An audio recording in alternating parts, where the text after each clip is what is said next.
Alright. Sorry about that. Could have been worse. Imagine if I was like listening to like InfoWars or Joe Rogan or something. God, that'd be at the end of everything. Let's see. It looks a bit dark here. Not sure why. 1 second.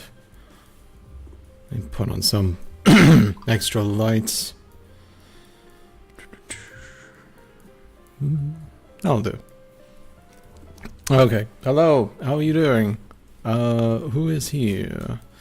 Luna. Hello. How are you? Nice to see you here. Birdie, of course, just had a COVID test come back negative, so I'm waiting to see if some allergy meds kick in. So today is moderately okay so far. He's hoping Camus is doing at least as well too. Yes, he is doing better. Yes, much better. He's not 100% yet, but he is on the mend. He's been on 2 sets of antibiotics. He is on an appetite stimulant, which is this little tube right here. This, you just like rub it on the inside of his ear. I gave that about an hour ago. But he's been like, you know, one of the problems is being like reluctant to eat quite a bit, and he's working it up. In fact, earlier on today I gave him a full portion of food that he would usually have, and he had the whole thing, and it was great, and he didn't throw up, which, you know, was what kind of kicked off this whole thing. So yeah, he's improving. Not 100%. In fact, I have to give him his antibiotics during the first break of the stream, and these are not small pills for cats. Like, this is the size of the pill. That's like human pill size, and you don't break it up or anything. For comparison's sake, let's see. I've got one of my pills here. Better not mix these up. Yeah. Here are the pill sizes. That one is mine. That's his. So that's a human pill. That is an animal pill. But he's a trooper, so he puts up with it. I did not mix those up. Good. Okay. But yeah, he's doing well. Thank you for asking. And he made it. 21. Hello. How are you?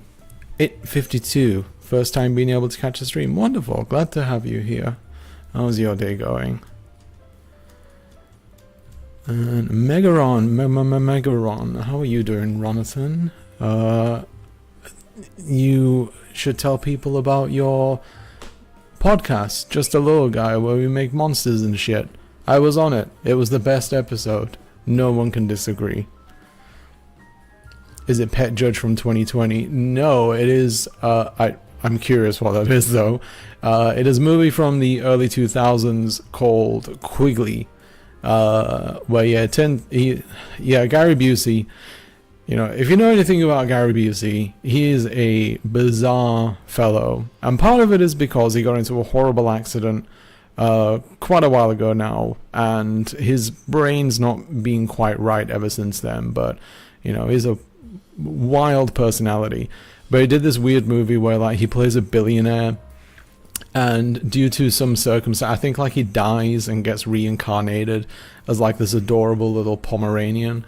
But yeah, the movie's like some subtle religious movie kind of thing where it's like, you know, Gary Busey discovering the importance of faith. This billionaire who is reincarnated as a dog, discovering why faith is so important. Is incredible. A wild star is here. Hello, Star. How are you doing, you Star? Star, famous creator of the comic Casting Couch. I was right? How would he even get that in his mouth? A question I never thought I'd ask. Luckily, Camus is very good at taking pills. Like Lucky for Rose is a bit of a pushover. So the trick to it basically is just like you lift the head up. If you want to get a cat's mouth fairly open for a pill, you have to like push right here where the jaw just joins, not on the joint itself, just before the joint, and then you push there, and they'll open it like that pretty easily. It's not going to be easy for every cat, but that's how you get it open. You don't have to like pull it down or anything. But you do that, and then you hold it up, and you have to sort of like gently close their mouth, leave a little bit of room for them to maneuver the tongue around. No, just because, you know, if it's a pill that big, it's not exactly something they're going to be able to move around if they don't have the space for it. But he manages it. Yeah, he's a trooper. Doing good. That's good to hear. Yeah, my wife, she's been the one that's mostly been giving him the pills. Says that she coats it with a little bit of butter, which is what the vet recommended. And seeing as Camus is a little fat boy, he loves his butter. We keep our butter out in the kitchen because I don't like putting it in the fridge, because you get to the point where you need butter, you want to spread it on some bread. Oh no, cold butter, my day's ruined. So we leave it out in there, but it'll still like lick the butter dish every now and then. It's a little scamp, that one. Sorry I'm late, don't worry about it. Good Sweinreich, thank you very much for joining us, and thank you for becoming a member. Greatly appreciated. How are you doing? Funnily enough, it was not just a moment ago that I was recording your name because I was doing the outro sequence for the new video. And yeah, you were the very last name on the list. But thank you, greatly appreciated. Enjoy being a member. Okay, also, how is the music volume on this? Because I'm trying a new feature in OBS, which instead of like recording just the desktop audio, it takes the audio of the app specifically. So this is playing through Spotify. Just some idea of like audio levels and whatnot, if you could. How are you doing? I'm pretty good. I've been quite tired. You know, stuff with the cat finally coming to a head. You know, thankfully that's getting sorted out. Stuff with my family back in England as well, like trying to stay on top of that, like some pretty major health issues there, but hopefully that'll work out too. And yesterday did our taxes at the last minute, like because of the stuff that had been going on with the cat, we're not exactly being organized with everything else in our lives, so the taxes ended up kind of taking a back seat. So on like the 14th, and bear in mind taxes were due yesterday was the deadline.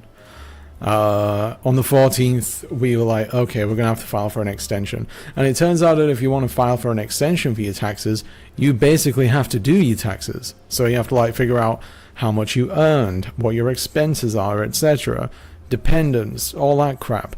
And then you still pay some money. You pay like what you expect to owe. And I'm like, well, I don't know what I expect to owe. Like, I would have done my taxes by now if that was the case. And I don't know how to do taxes because America's really stupid with taxes. And, you know, in the UK, it's really simple. Like, I've been self-employed in the UK. All you do there is take your expenses, take how much money you made, and then, you know, send it to the government. And it's like, okay, well, you owe us this amount. Or, you know, if you're not self-employed, you don't lift a finger. They just send you a check at the end of the year. It's lovely. America could do that. However, because of companies like TurboTax and H&R Block lobbying the government for the past couple of decades now, they don't do it. So yeah, they can, but they don't. But you can thank corporations for making life that little bit more inconvenient for you. What a surprise. It's called Just a Little Guy. You find every episode, you can find it on every podcast place, and there's a new episode coming out on April 24th. Ooh, who will be in that episode, Ron? Yeah, it's a good podcast. Ron's a lovely guy. Go give him all of your support and all of your money. I don't get notifications from channels these days. To be honest, like that's kind of been like the running theme that I've noticed when it comes to channel exposure and whatnot. I just do not appear in people's feeds as much as I used to. So we'll see how this new video goes. Because boy, a little bit soul crushing, I won't lie, to know that you put all that effort into something and it's suddenly like, we're not going to show it to anyone. They can go out of their way for it. I'm sure they will. I don't know. Maybe it's my fault for not being ever present on social media, reminding people of my existence all the time. But why would I want to do that? I don't even like being reminded of my own existence. How come I never get comic-related intro like that? Is it because you can't come up with a joke name for mine? Can I? So here's Magical Freelancers Guild. What could be a joke for that? That's a hard one to come up with a joke name for, at least on the fly. But I'll think of something. But yes, go support Birdie Blake as well. They have a wonderful comic, The Magical Freelancers Guild. Yes, go support them. They're an excellent artist. They did one of my thumbnails once, the anime video one. That illustration there was done by Birdie, and not by AI, like some people implied. But yeah, offer them support. They're great. You're gonna run out of jokes. Eventually, you're gonna have to say the comic's name right at some point. I thought I did.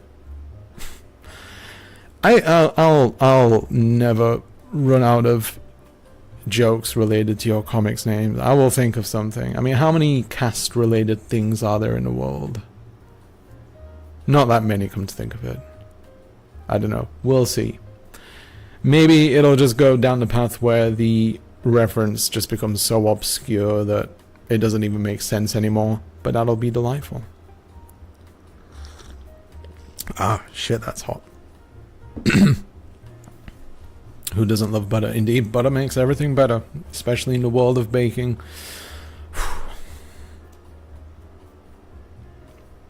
I know a star from her comic, Cast On, which is about a doctor who applies cast striking out on a fantastical adventure. That's the one, yeah. Or cast. Well, yeah, I can't use this. Last joke I used was about it basically being cast away with Tom Hanks. Can't use that again. I'm on the spot. It's difficult, alright? Like, come on, Birdie Blake, creator of Magic OSHA comic right there. Yeah. That's a pretty good one. If there's a giant meteor heading towards Earth, I'll be eating butter. I mean, I can think of worse ways to go out. But sure, I'd go for that. Could do what they do in the South and make like deep fried butter or some shit, which I did not know was a thing until I moved here. Good evening, doing better. And finally, after a week of illness, viral throat infection, oof. I thought, why not support you here as well while I'm catching you live? Well, thank you, Guts. I appreciate it. By the way, I have to ask as well, like, I went out of my way to, I always go out of my way to look up pronunciations of non-English names for my patrons. Am I right with the pronunciation Gertzweinreich? I feel somewhat confident about it, but you know, best to ask, I guess. America makes taxes so complicated. It does indeed, yeah. I was just talking about this recently with someone, and God, yeah, it's ridiculous. And not only that, like, you know, when you pay self-employment taxes, you also have to pay someone to do it for you as well. I mean, you can do it yourself, but like, if you think individual taxes are, like, if you're like under a regular employer, if you think those taxes are complicated to do, self-employment taxes, they're unbelievably complex. Like, way too I mean, they might not be for all I know, but they make it a daunting task. And so, yeah, you gotta pay someone to do it, and they are not cheap as well. But, yeah. And the annoying thing about it is that most of the time, like, the average person pays more in taxes than the average fucking billionaire, which is great, you know?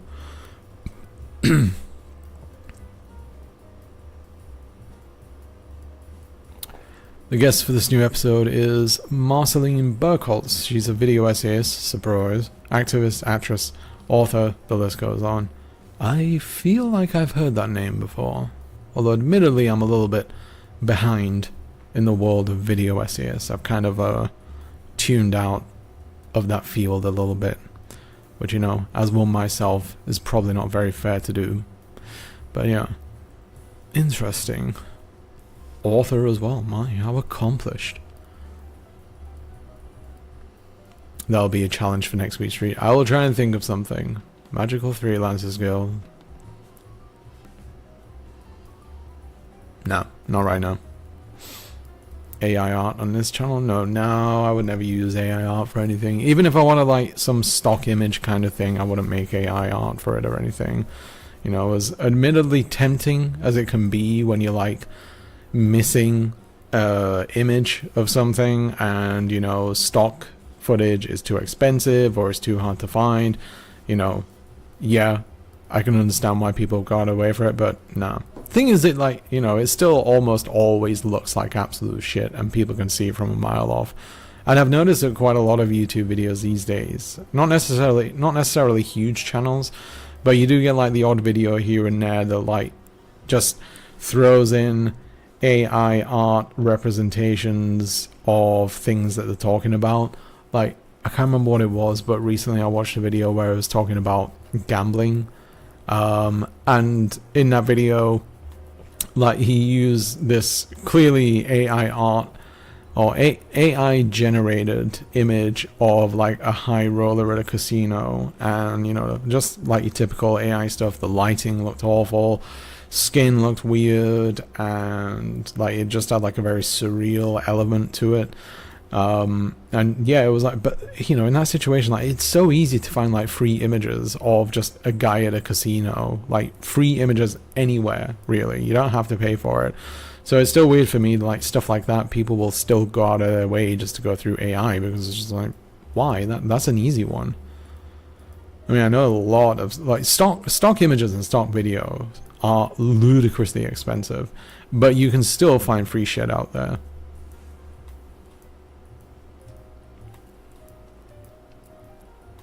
Deep fried butter sounds horrifying. Deep fried Oreos though, very tasty. I'm not gonna lie, I would try a deep fried Oreo, if only to say that I have tried it. Deep fried butter, yeah, it's a thing that'll do at like state fairs in North Carolina. I've never tried it, and I would never try it, because I would probably be afraid that I would just instantly have a heart attack on the spot. But yeah, deep fried Oreo. In fact, did I make one? No. I deep fried something because a while back, like, I was making fish and chips, so I made some batter for it, you know, which is basically tempura batter. And every now and then, like, after I made it, it would just be the case where I was like, well, the oil's still hot, I got some spare batter, here goes in this cookie. And I did something like that. It might have been an Oreo, I don't know. But yeah, in the only heavy deep fried thing that I once tried was a Mars bar, which I'm not sure what the American or elsewhere equivalent to that is, but it's kind of like a Snickers but without the peanuts. Let's see, try and pull this up, because I know the US has a Mars bar, but it's a different thing.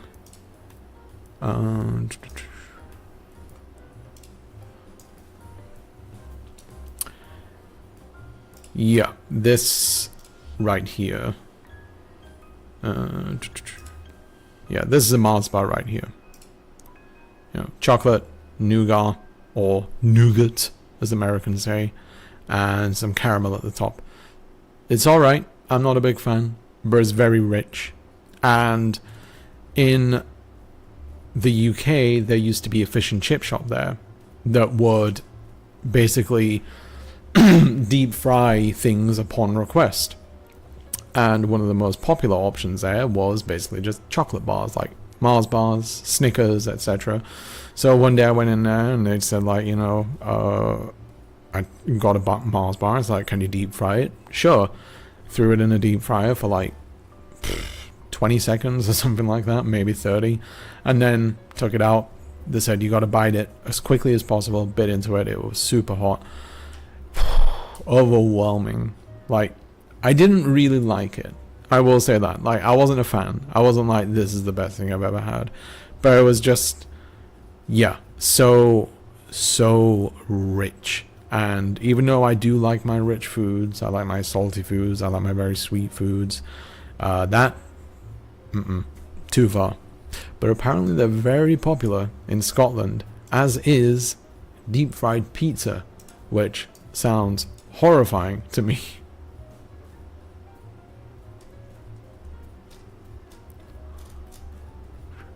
European greeting. I'll be quiet because I just got my dinner, but hello, hope you're all doing well. Sumi, hello, how are you doing? Yeah, Sumi here, help me out with this upcoming video. So I'm doing a video about South Korea and the sexism problem there. And I did a bit about K-pop as well, the world of K-pop, and she was very helpful with that one. So go offer Sumi your support. She's a wonderful person.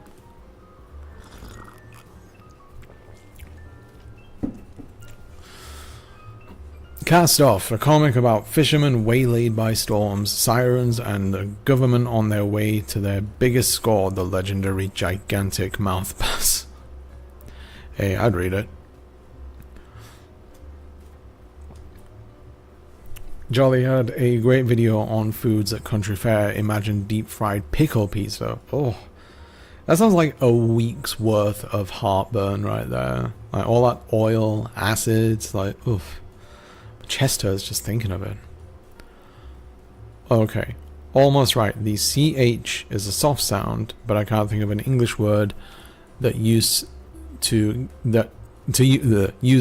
give a reference off the top of my head, so I'm quite happy with your pronunciation. Okay. Gertz Feinreich? Something like that?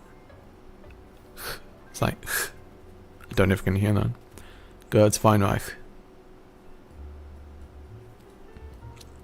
I was able to pronounce...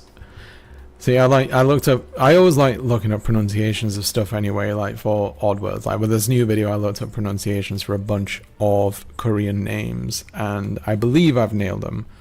But like, yeah, it's always like those one little things that I sometimes miss. Like, for example, I mentioned in one past video where I was talking about my Final Fantasy server, where I'm in what most people pronounce it as Midgard Sorma, but the Nordic pronunciation is Midgard Sormer, which is a little tricky to pronounce. But I had a bunch of people like saying like, wow, you did a really good job with that. As moments like that, it made me a little bit proud, you know? It's like, oh, maybe I do speak this language and I didn't realize it. I literally just ask around and work something out with an artist. Yeah, absolutely. You know, some artists will even just like throw you a bone and say like, you know, I got a bit of free time. But you know, paying them as well, or at least offering to pay them if they offer to do stuff, you know, is good to do as well. But yeah. Like I said, a lot of stuff out there. It's just weird to me like how there's so many people that just like make AI generated images for stuff that is very readily available. Is just odd to me. I like going to royalty-free stock photo sites. Yeah, there's loads of them about. I mean, I use Adobe Stock just because I have a subscription with Creative Cloud and that comes with it. So I use that all the time for my stock images. And if I can't find it there, then I'll just look on Google Images. And you know what? If you're doing like YouTube videos, like even if you put a picture on there with like the watermark on it, no one really gives a shit. Like they're just, okay, it's fine. You know, unless you're taking like super serious or something like that. But you know, if it's like a joke or something, like a joke stock image, people don't give a shit if you put a watermark on there. Plus, there is actually AI out there that can help remove watermarks now. I haven't tried it yet, so I don't know how good it is at it. But, you know, if that works, then it works. I'm not going to criticize anyone for using those, given how expensive stock images are. Stock images, you know, you're paying like $100 just for like a guy in a suit doing this. Sorry.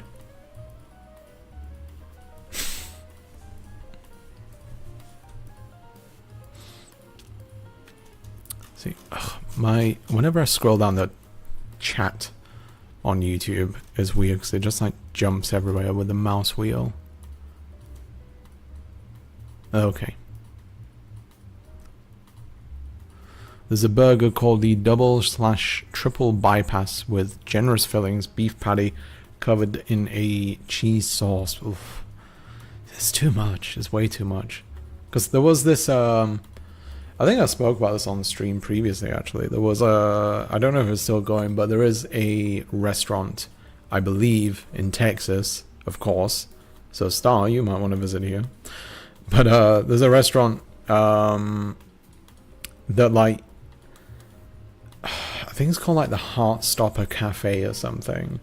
And they serve like these absurd portions of burgers, fries, like it's supposed to be like a diner kind of place.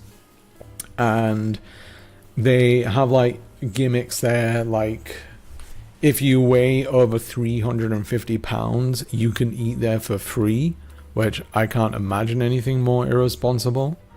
But yeah, stuff like that. And they have like a weird thing where like, if you don't finish your portions, the waitress or waiters will spank you with a paddle or something like that. It's fucking weird. But yeah, it's like, it is a celebration of excess in the worst ways imaginable. Really, extremely unhealthy. Does the US not have Mars bars? They do, but they're... I think they're just nougat inside of US Mars bar. I don't think they have caramel.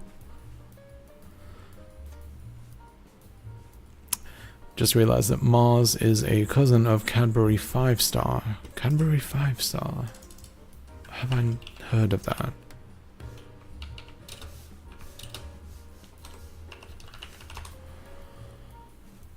Oh, never seen those. Yeah, it's basically the same as the 5-Star, yeah.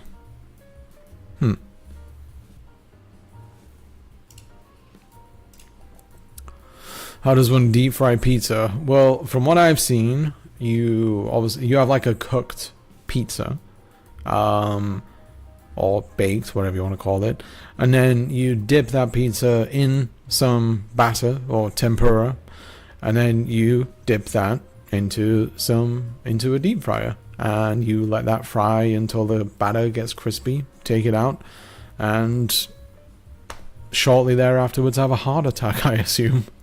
Yeah, I've seen it before. Like, I can't remember who it was. Someone posted it on the Discord, and yeah, they were sharing the fact that they were about to consume that. And I was like, I don't think you should. Like, at the very least, have emergency services on standby. Excited for that video. Well, thank you. Yeah, I might show a clip of it in a little bit. I might show the intro in a moment, because I do have it uploaded. It is available right now for patrons, so if you want to become a patron, or if you are currently a patron, it is available right now for you to watch, without ads as well. But yeah, I'll show a clip of it in a bit.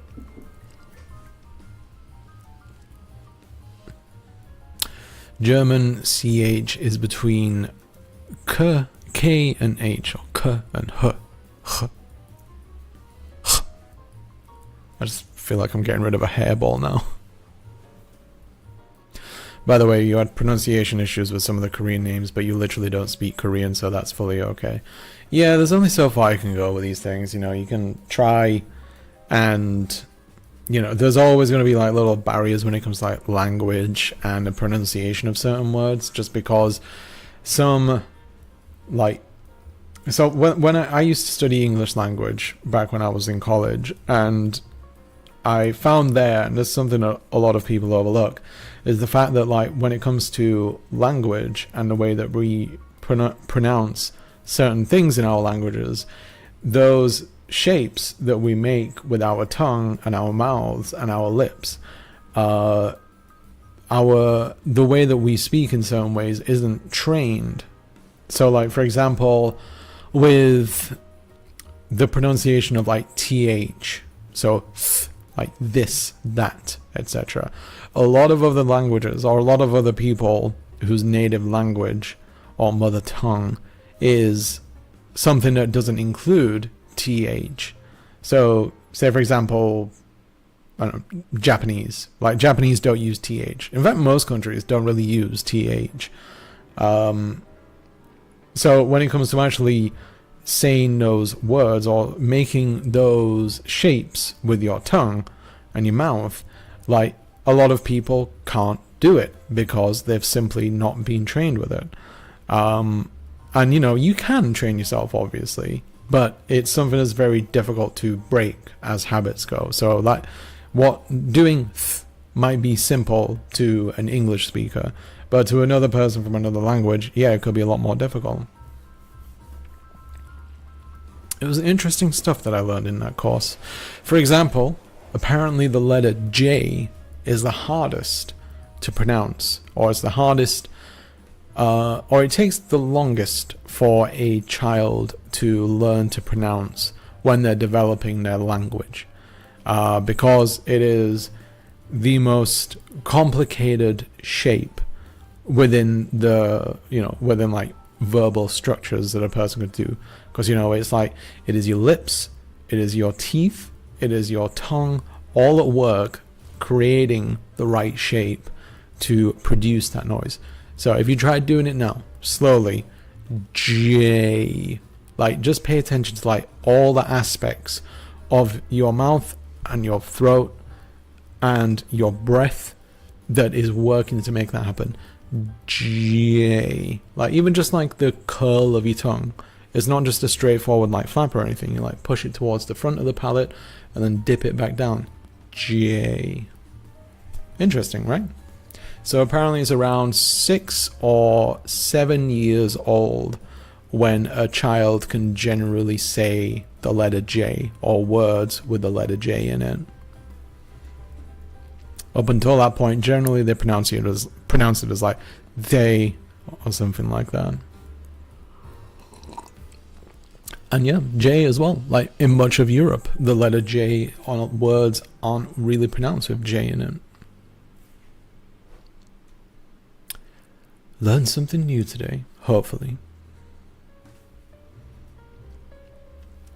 Heartstopper Cafe means something else. Heartstopper is a fun TV show for the uninitiated. I've never heard of that.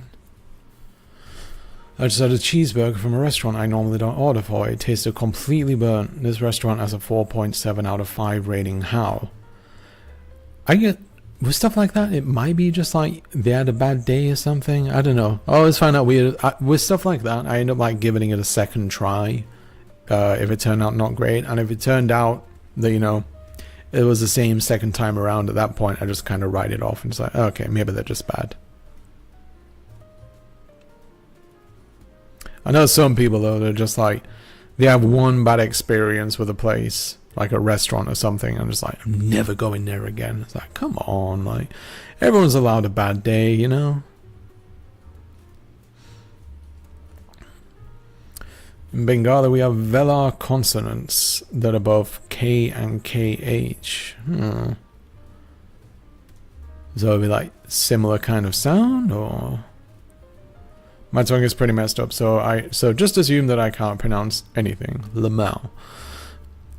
Yeah, I get oddly, what's the word? Marbly mouth, I think is the term for it. Which, you know, you've probably noticed since I end up stumbling on my words all the time. And yeah, my pronunciations can be a bit lacking in that respect. I do try.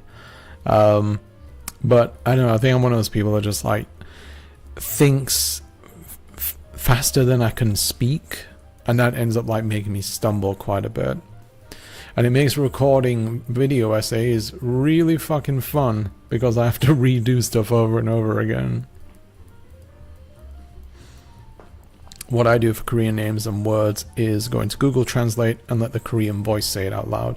This works for any language usually. Yeah, I did a bit of that here and there with the video that I was working on. And I looked up just like people saying these names and whatnot and the words. Yeah, so like some of the words that I included in it, I made sure to like see whether it translated well into like Korean alphabet and whatnot and get the pronunciation right. Like my mother and I would get weirded out by Americans saying Thailand when it's Thailand. Am I pronouncing it wrong? Thai? Or is it Thai or Thai? Is my life a lie up until this point? I'm not sure what you mentioned. What are you talking about there? Rowan Ellis, hello, how are you doing? Yeah, Rowan here. If you remember the cheesecake brownies that I made on the first stream, Rowan took a shot at it too, and it looked fantastic. Go look in the Discord in the food section. But let me change something here. Needs to do some more Stream Deck. There we go. There's the Discord link, if you're not in the Discord.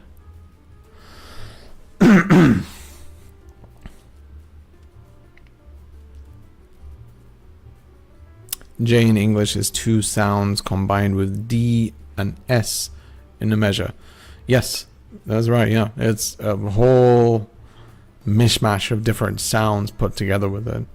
One sound that I do have, like, I guess, issues with when it comes to recording myself speaking is I pronounce my S's too harshly. I have to try and be careful of it because I've been told a lot that whenever I say S in my videos, it's really harsh on the ears, and I do go out of my way to run the de-esser filter on my videos, but I guess it's just really strong, and yeah, I end up going like S, and I get it, you know, I hear it myself and everything.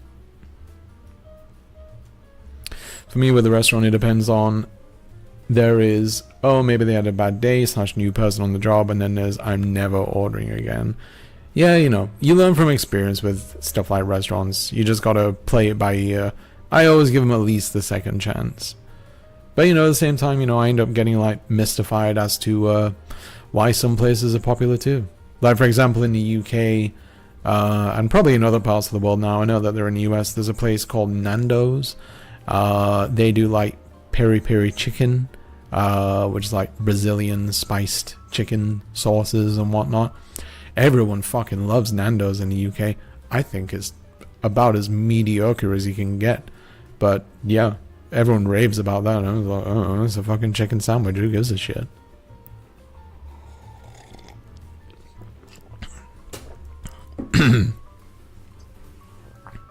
I thought you'd be the type of guy that has thoughts stored. My brain speaks faster than my mouth do. No, I end up just going off on all kinds of tangents. I mean, I have ADHD, so like my brain's never in one place at the same time. Plus, with like my teleprompter, like I use. In fact, let me see if I can get it. I'll show you. 1 second.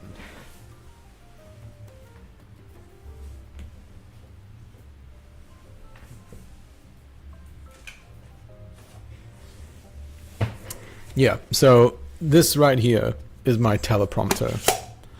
It's fairly well, actually it wasn't in it. It was like $80 or something, which is a stupid price for what is a piece of plastic with some glass on it.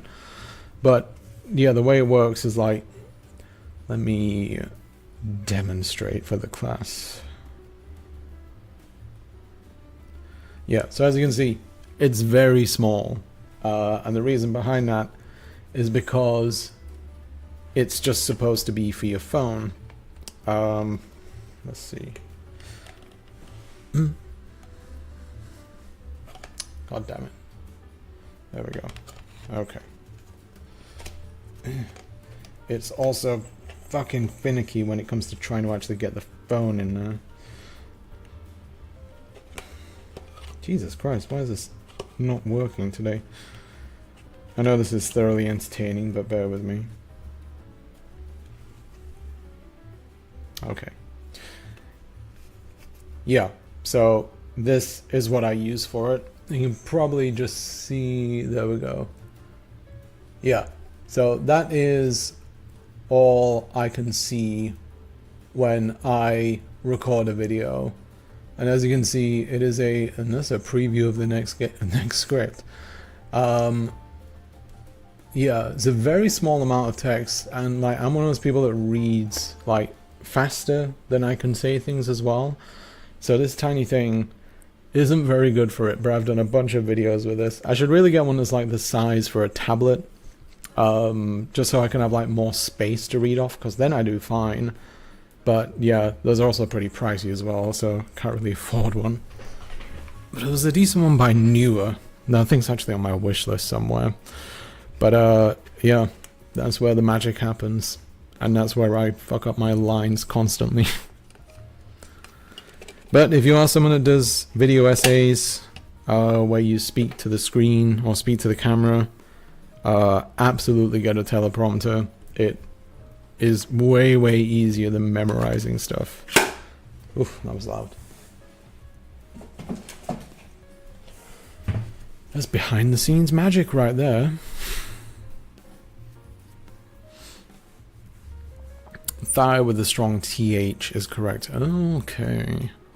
Thailand. Thailand. Okay.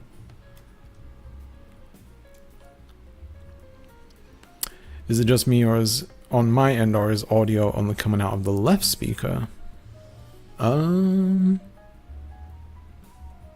know. Is anyone else getting it? Are you talking about the whole audio, or just the voice, or just the music?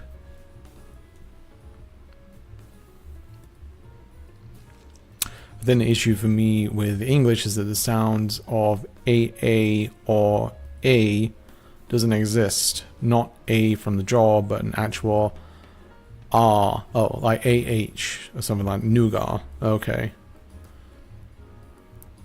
I mean, I guess it does in a way. It's all like contextual with stuff like that. But I get where you're coming from. Like there's, you know, English is a weird language. It's a very weird language. DS filter, of course. Yeah, I do use the DS on it, but yeah, it's like, thing is with like basic DSs, like not all of them are that great.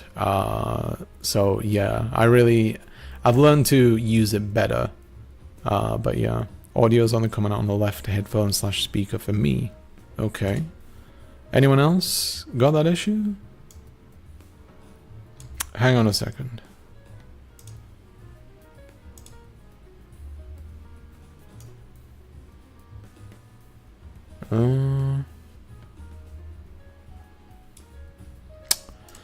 Okay, now it should be fine. There was a setting that was changed on OBS because this microphone only defaults to a single channel and it always chooses left, so I have to force it as a mono output instead. So that should have fixed it. Better now? Okay, there we go. Yeah, sorry about that. If anyone ever has any kind of issues with the audio or something, do let me know so I can address it. Because I always hate looking back on a stream and just seeing that something is horribly off and then thinking to myself like, oh, fuck you. Why would you mess this up like this? I'm too hard on myself, in other words.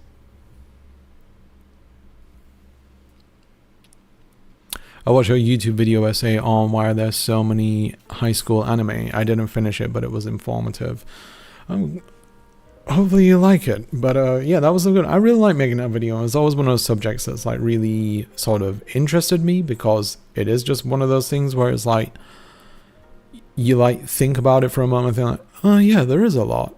And you know, when you start going into it, or when you think about it even more, you end up thinking to yourself like, what is there to that? And yeah, with that, it's, even though at the end of the day there is no like one-to-one like research on why that's the case, and I doubt there ever would be, because I can't imagine many people getting research grants to study anime and how it relates to people's you know, state of mind and whatnot. Even though there probably should be research on it, I think there's something to say. But yeah, like given the state of Japanese society, the kind of things that they produce, and even the state of societies outside of Japan which consume anime, you know, there's something to be said about content which is so heavily focused on that particular period in a person's life where people last felt like they had a good amount of freedom, a good amount of autonomy, and, you know, they were youthful, filled with vigor, world ahead of them, and all that kind of stuff. I thought that video would have done better, to be honest with you, but yeah. Just goes to show YouTube is a fickle beast. I think the issue for me with English is that the sounds, oh wait, I just read that, pardon me. So I've got a bit of jaw tension today. Nando's is an institution. I mean, it is, but like I said, it does nothing for me. You may have mentioned this, but when is your next video coming out? I'm thinking of releasing it this Friday, because the video is done. It's out for patrons right now, and usually it would be the case where like I release the video for everyone else 24 hours after patrons get it or supporters get it. By the way, so as part of the perks of being a YouTube member, I said that people can get early access for videos.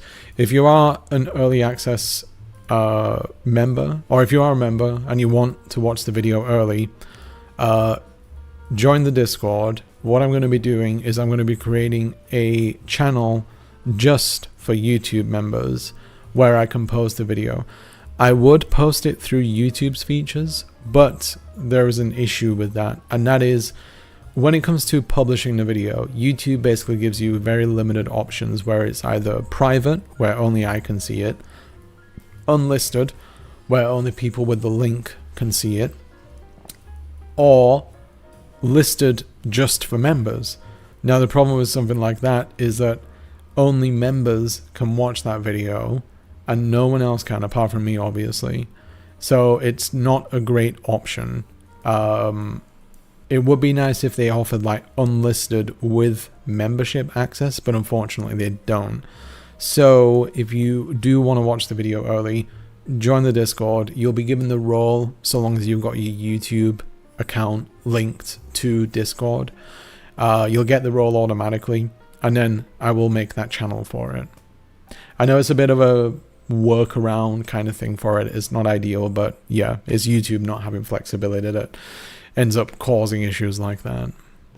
But yeah, the video should be out this Friday. You know, like I said, it is done. It's usually out for patrons. I usually release it within 24 hours, but early mid-week isn't a great time for views for my videos, and you do have to take into consideration the day and the time which you release the video. So generally Friday is one of my better days. I don't like delaying it for so long, but you know, it's YouTube.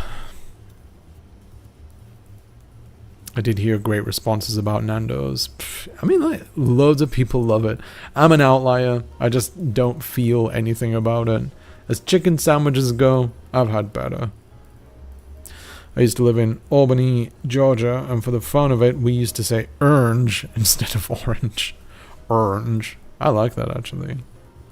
Hang on, that's not the right drink.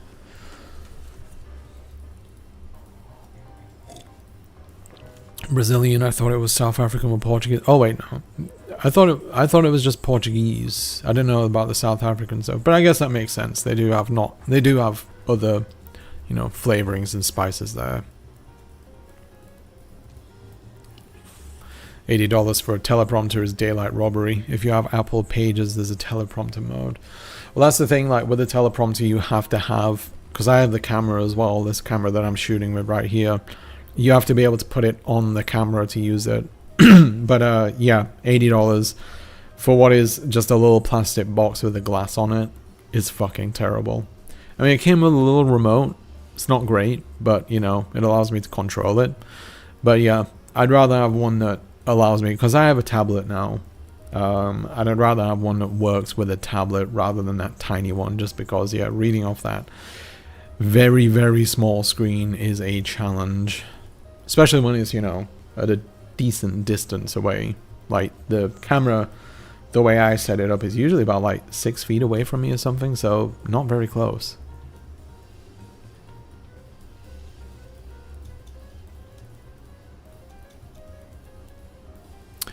Keep adding new words and have a lot of slang, and you know that's fine. Like you know, you get a lot of people when it comes to like slang, they get like upset about words being added to the Oxford English Dictionary. Like I remember when like YOLO was added to it, and people got up in arms, like, you know, could fucking add YOLO to a dictionary, it's sacred.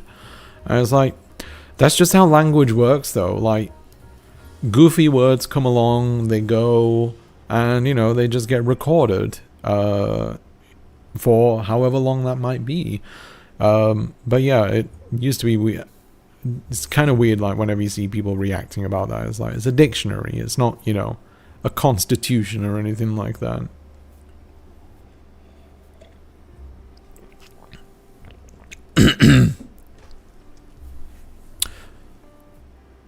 I noticed some, I'm assuming you mean to see a distortion when you speak up more loudly, but it's not much. Yeah, I noticed it's peaking a little bit. I need to mess around with my settings a bit more. It could be that the mic is just too close to my mouth, though. Trying to find a new soundbar thingy, so my audio is kind of silly all the time, so I'll get back to you on that. Oh boy, soundbar shopping. They're either too cheap and crappy or too expensive and okay.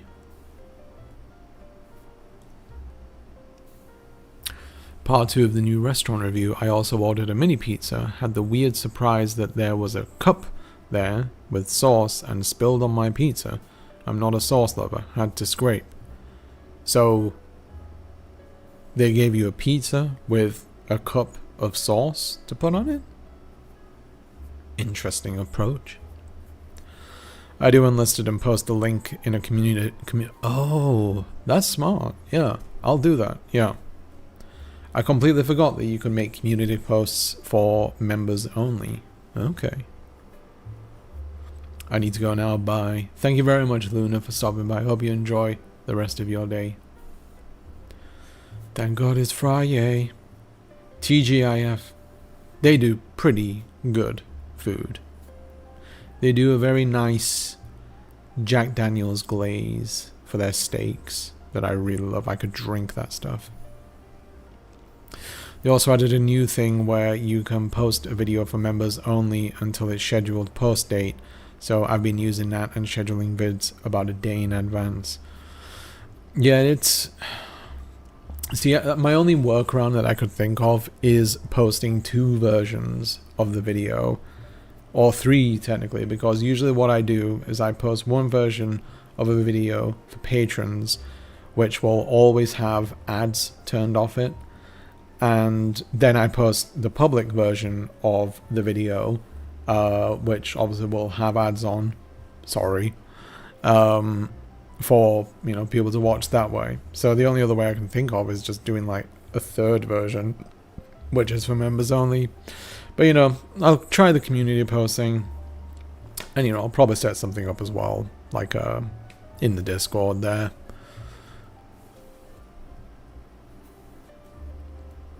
I notice I do much better freestyling my narration for my videos and working with a script, hence the podcast works well for me. I can write, so that wasn't a problem, I just don't read well. I do wish I could do more freestyling stuff, and I think that's why I much prefer streaming instead of making video essays these days, just because I prefer a conversational format. I feel like I'm able to more naturally inject my personality into talking like this than I am with writing, and I'm better at working like off the cuff with certain things as well, like jokes and whatnot. Writing jokes is really fucking hard. I used to be a professional stand-up comedian. Writing jokes is really fucking hard, especially when it's your job. Not that making jokes is my job, but you know, it doesn't hurt.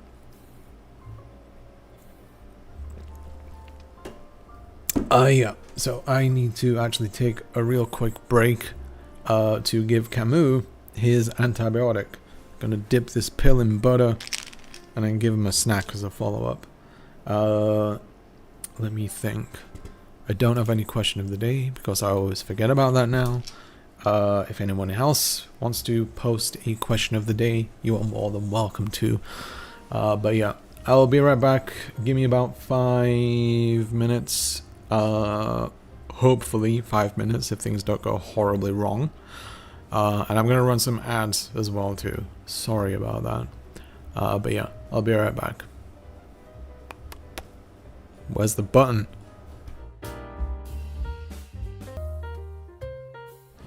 Alright, I'm back. My cat now has a pill inside of him. He did not enjoy that, I won't lie.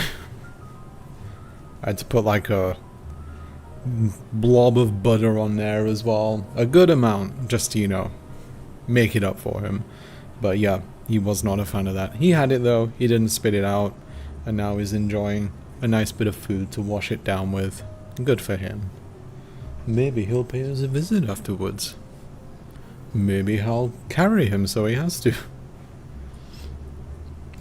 Alright, let's see. Favorite animated movie. Let's see.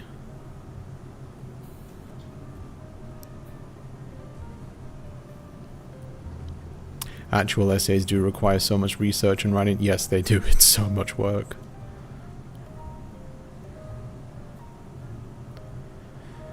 Yeah, I used to be a stand-up comedian. I actually was lucky enough to get paid for it. Not a great amount or anything like that by any means, but you know, it's more than a lot of people can say. Not to brag. But I just kind of got bored of it, to be honest with you. I just gave up. What's your favorite animated movie? Yeah, my wife, she loves Secret of Nim and Don Bluth stuff in general. Don't really have one. Pocahontas was my choice as a kid, but as an adult I never ended up watching them. I think I only watched Pocahontas like once when I was a kid, and I wasn't really paying attention to it.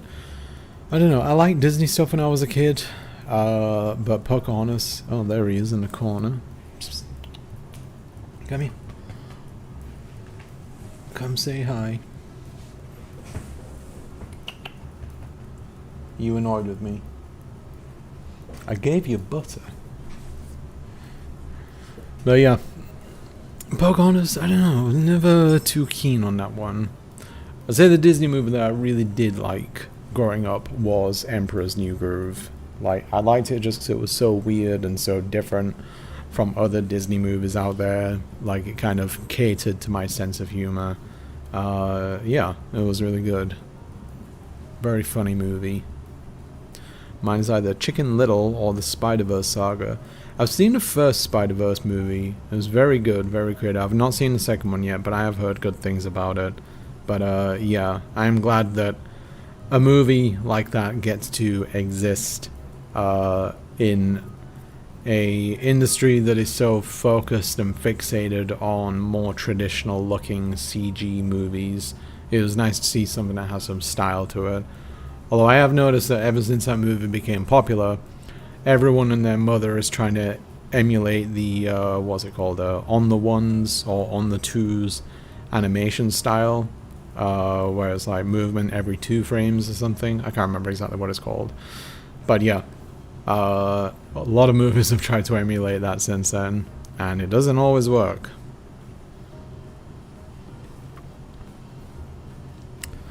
I do still like movies with real people in it, but have animated things such as The Dragon in The Hobbit, etc. Yeah, I mean, I'd say like, I don't really have like a, you know, one preference over another. Animated movies, like, as like, I know everyone always loves Miyazaki, and I have no issues with Miyazaki or Studio Ghibli, and I see quite a few of you have picked those out, but I know I've always I've had like a bit more of a preference towards Satoshi Kon, who did like a Paprika, Perfect Blue. His movies were always so out there, and design-wise, concept-wise, they were just so wild at times, but incredibly admirable. Satoshi Kon unfortunately passed away a few years back, but yeah, what a brilliant imagination.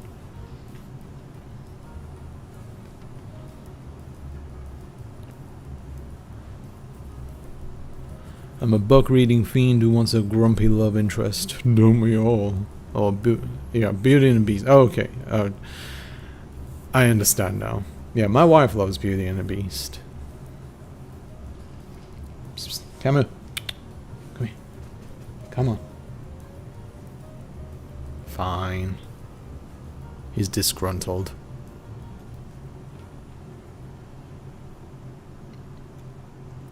Do I have to pick just one movie? I mean, you can pick a few or a couple if you like. There's no rules. Wreck-It Ralph. Wreck-It Ralph was fun. Yeah, I thoroughly enjoyed Wreck-It Ralph. Even though, like, I remember, yeah, in Wreck-It Ralph, like, they had the villains group in it, like the villain support group, and Zangief from Street Fighter was in that group, and as a lifelong Street Fighter player, Zangief isn't a villain. Like, why is he there? Like, he's a nice guy and everything. Everyone loves Zangief. Odd choice. I don't know. A bit being overly picky. I know that, but yeah, it was just always like, why the fuck is he here? If you want a villain from Street Fighter, you pick M. Bison. Howl's Moving Castle or Nausicaa of the Valley of the Wind. Oh, those are good choices, yeah. Especially Howl's Moving Castle. If I was to pick a Miyazaki movie or Ghibli movie, for me it would probably be Princess Mononoke. That was like my first Ghibli movie, and it was the one that just stuck with me the most as a result. Yeah, like some absolutely stunning visuals in that film.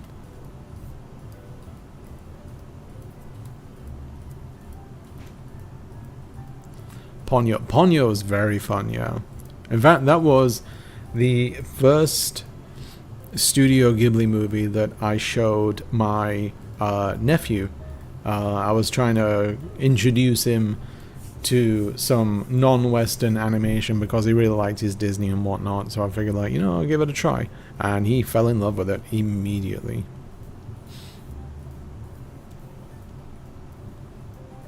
The Witch Girl and Her Cat is Kiki's Delivery Service, yeah.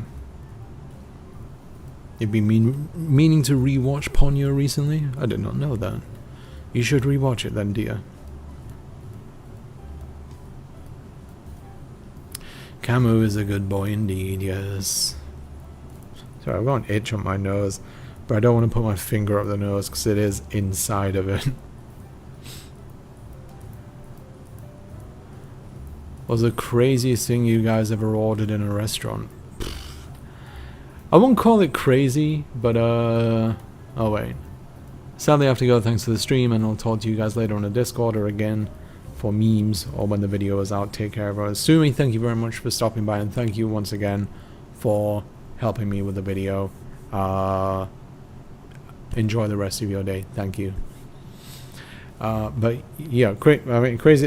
It's not really crazy, but one time, so when I used to work at IKEA, every now and then they would do this thing for us called Tertial, I think it was called. And basically what it would be was that the department you're on would be able to go basically for a night out, which usually just meant like going for dinner and then maybe going out afterwards to, like, I don't know, like play bowling or whatever it was. But IKEA would cover the bill, and they did it just to, like, you know, make sure that people have like a sense of camaraderie and get to know each other and all that kind of stuff. But our department was, or is probably still, a lot of places, you know, where I live in the UK, there's like a large Pakistani population. So, you know, a lot of the times you're working with people who have to eat and drink halal. So we ended up having to go to halal places, like restaurants, and most of the time that ended up being Indian restaurants. And I'm not complaining because Indian food is great. You know, it's everywhere in the UK. We are huge fans of Indian foods. But this was around a time in my life where I had gallstones, and I would not handle spicy foods very well, just because it would cause bouts of pain. So when I went to this restaurant with my colleagues, I was a bit limited as to what I could have. And I looked on the menu to look for anything that basically just doesn't have spice in it. And for some reason, on this menu in an Indian restaurant, they had I think it was a cheese omelette and toast, about as bland as you could get. So I ended up ordering it. So I'm like, okay, you know, I have no other choices here. Can't eat spicy. And I can eat spicy now. Like, I really love tikka masala these days. But back then, yeah, it was completely off the table. So they came up to take the order. Waiter's there. He asked me, so what would you like? And it's like, yeah, I'll have the cheese omelette with toast, please. And then, like, the colleagues around my table just like gave me a look like, you're at an Indian restaurant, right? And the waiter, without missing a single beat, I will never forget this. This waiter, without missing a single beat, smiles and it's like, you want a fucking cup of tea with that too? I'm like, you know what, why not? And yeah, it just stuck with me that day. I've never had a way to swear when talking to me at a table as a customer, but yeah, you want a fucking cup of tea? I'm like, sure, if you're offering. And I did take that tea because, you know, tea's great. But yeah, like I said, it wasn't me being white and avoiding spicy foods. It was, you know, genuine health issues getting in the way. I have tikka masala every single week now with some paratha. It's wonderful.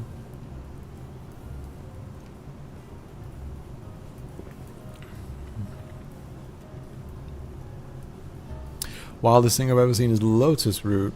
I've never had it before. It makes funny, large and see-through strings. It's just silly and funny. I've never heard of it. I have no idea what... It sounds like it would look awful, if I'm honest. Emperor's New Groove holds up. Last time I watched it, it's still funny as an adult. Yeah, it's been a few years since I watched it, but I can imagine it would hold up very well. Like, those are the kinds of jokes. Like, there's a very sort of dry humor to it, and I think that's why I really liked it. And yeah, Eartha Kitt was fantastic as well. Like, Eartha Kitt really brought it for that role. She didn't have to, but she did.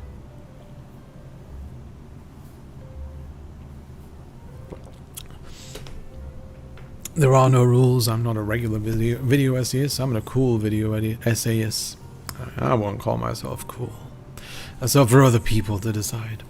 That's the thing about cool. You can't say whether you are yourself. Hello, Salari Senpai. My favorite animated film slot usually goes to Redline. Also wanted to say thanks for that Boost Bus ride forever ago. I enjoyed your enjoyed your Games Workshop slander. Oh yeah, Millennial Model Mate. Thanks. Nice to have you here. Oh, I'm glad it worked out. Yeah, Boost Bus. I will bring that back one day. I'm glad to have had you on there. You do make really damn good videos. Follow Millennial Model Mayhem. They make some really good videos. Very fun, very funny and relaxing videos.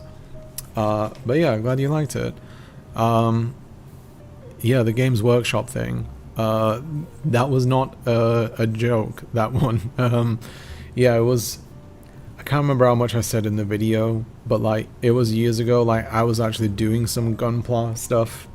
Like I had a few kits and I really wanted to paint them because I'd not gotten into the world of painting at the time. So I ended up going to Games Workshop.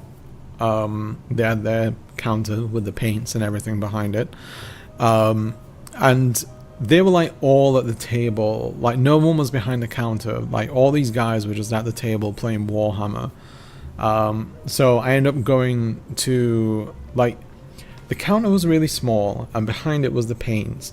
So I just sort of like went around the counter. I wasn't behind the counter, but I just sort of like, you know, snaked my neck just over the counter to look at the paints. And at that point, like, one of the nerds from the Warhammer game that works there, starts coming over, looking like,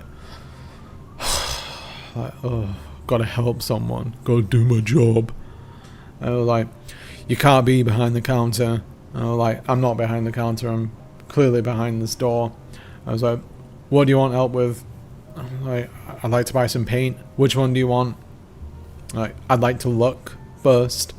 I was like, well, what are you painting? I told him I'm painting some Gundam models. I didn't know what Gunpla was at the time, but so I'm painting some Gundam models. And he just said, like, I don't think this is the right place for that. I was like, well, this is the kind of paint that they said to use for it. It's like, okay, well, what do you want? I was like, can I look? And I was like, Jesus Christ, do you not want to sale? Is the miniature model market so thriving right now that you can afford to treat the one customer that you have in the store like shit? Like, is this like a recession-proof industry that you've all discovered? That my presence here is an affront to your day? And silly me, I ended up buying off them. But yeah, I never fucking went back there again. It's like, wow. You are awfully confident for a man with way too much neckbeard. I don't know if anyone's ever told you that, but you should hear that right now. I wonder where he is now. Maybe he's dead. Who knows? Maybe he died from smugness. That's awful.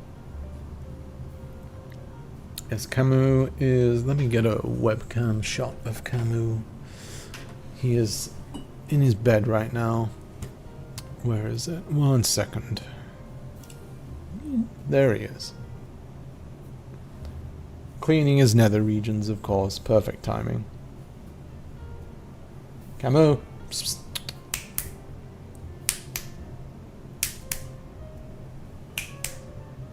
You're being improper. Psst. Psst, psst, psst, psst. Hi.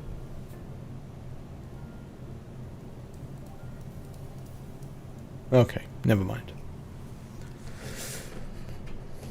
Sorry to impose upon your day, Camus. Great story. Well, thank you. Yeah, great and sadly very, very true. God. It's... I hate to say it, but it's like the exact kind of guy that you would expect to be working at a place like that. It's like the stereotype of the nerd whose ego has inflated. Like, it's the nerd who, like, when they're in that comfortable environment where they're surrounded by other people like them, suddenly, like, they have this inflated sense of ego which allows them, which they believe allows them to address other people in such a way. But it's like, I'm sure if your boss was around right now, he'd probably be a bit pissed off at this.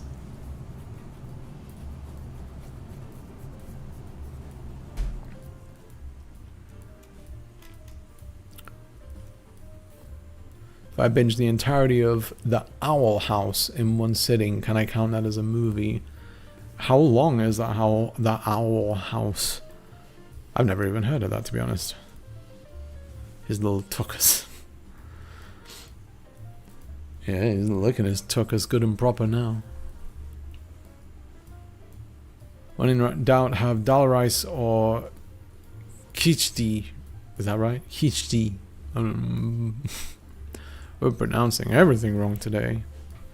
I've heard of dal rice, but I've not heard of the latter. The one Gunpla in a sea of Warhammer. Yeah, I got like a feeling that the problem might not take too kindly to my types around there, for lack of a better way of putting it. But yeah.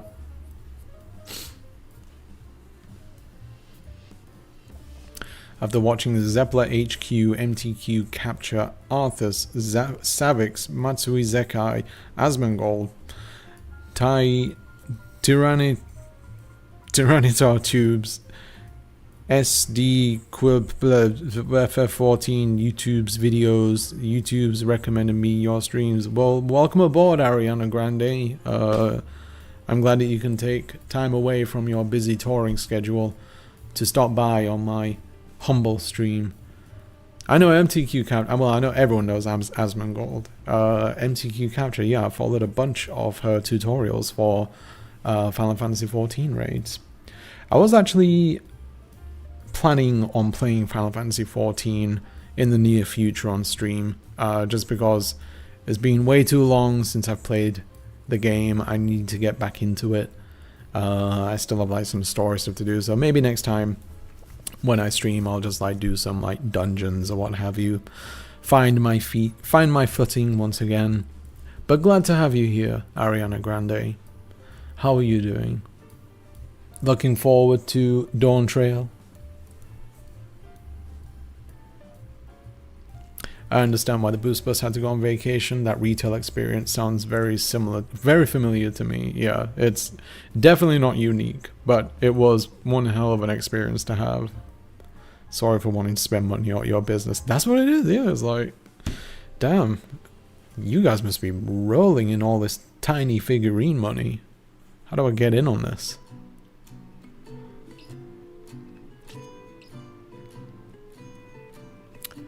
A piss piss piss for the people. I feel for customer service people, but I hate when they take their frustration out on well-meaning customers. Yeah, the thing is, like, I've worked numerous sales jobs. I've done, you know, customer-facing jobs quite a bit throughout my life. And, you know, I know that it sucks. Like, and the way that I approach speaking to, like, when I did those jobs, the way that I would approach it is that I always told myself, don't be the person who... Wait, no. I'm losing track here. Okay, so yeah, I know how crappy the job is. And, you know, every now and then you would get that person that comes in who you would help out, and they would just make your day the worst. And that person, whether it was just like some unruly customer who, you know, just had like no ends of complaints about stuff that you have absolutely no control over, the kind that would say, you know, oh, I'm never shopping here again. I was like, well, I don't give a fuck. Like, you know, I don't lose or gain money either way from you not shopping here. This is, you know, a giant corporation. I don't earn anything extra from your presence. But those kind of people, you know, that would just like go out of their way to make your day worse. Like, since working in those environments, and since now no longer working in those environments, regardless of like how crappy a shopping or customer experience is, I always tell myself, do not be the person that at the end of the day, this employee will go back home to their significant other, their parent, their sibling, whatever. Don't be the person that they go home to someone else and say, I met this huge arsehole at work today. Let me tell you about them. Like, do not be that person. Like, be sympathetic and everything, you know. Expect and understand that the person you're speaking to is very limited in the powers that they have. Even like managers, like, you know, managers don't really have much power other than having like extra keys and a password that allows some refunds on thing or something. But yeah, like, people overlook that way too much. Like, they just think that, if we're being honest, it's especially boomers. Like, boomers always think that like every single employee at a store has the power to overturn policy on a massive scale. Like, you know, if they bring in something for a refund or a replacement well outside of the replacement window, like they're a month late on it or something, and I just think like, you know, oh, I'm sorry, I can't do anything for it. Yes, you can. You just don't want to do anything about it. I was like, yeah, that's it. That's exactly it. I'm spiting you right now for no good reason, because I really care about my $7.50 an hour job. Yeah, just don't be that person. Like, that's all you got to do. Even if it sucks, you know, just if you have a bad experience with an employee, a customer service employee, just walk away from them. Go speak to someone else if you can. Some people just have bad days, and we have to be accepting of that. Maybe the Warhammer guy had a bad day, but I don't feel like he did. I think it was just being an asshole on purpose there. Like I said, he had a thick air of smug around that guy. Visible smug. He had a lot of smug for a guy who was wearing cargo shorts. Let me put it that way.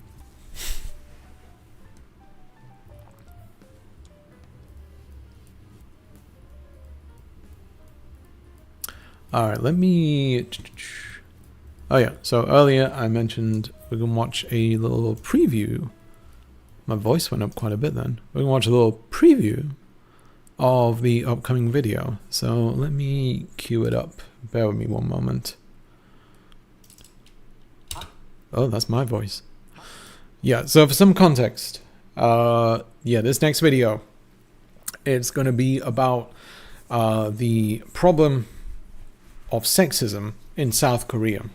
This project was originally going to be about the South Korean games industry in particular, because I read some articles about some problems that were being caused there, about how the player base in South Korean gaming has an insane amount of power when it comes to like decisions that are made and influencing the, you know, hiring and firing that developers do. This stuff is included. But as I was going on with this subject, I just like kept unearthing more things to do with like greater aspects of Korean culture. Like, excuse me. Like there were different aspects that I found, like, you know, about treatment of women in the workplace, traditional values making their way through, men's rights movements, which are becoming really big in Korea right now. Then stuff within K-pop, within the world of entertainment, like all different aspects. So it started from one small thing and then just sort of ballooned out from there.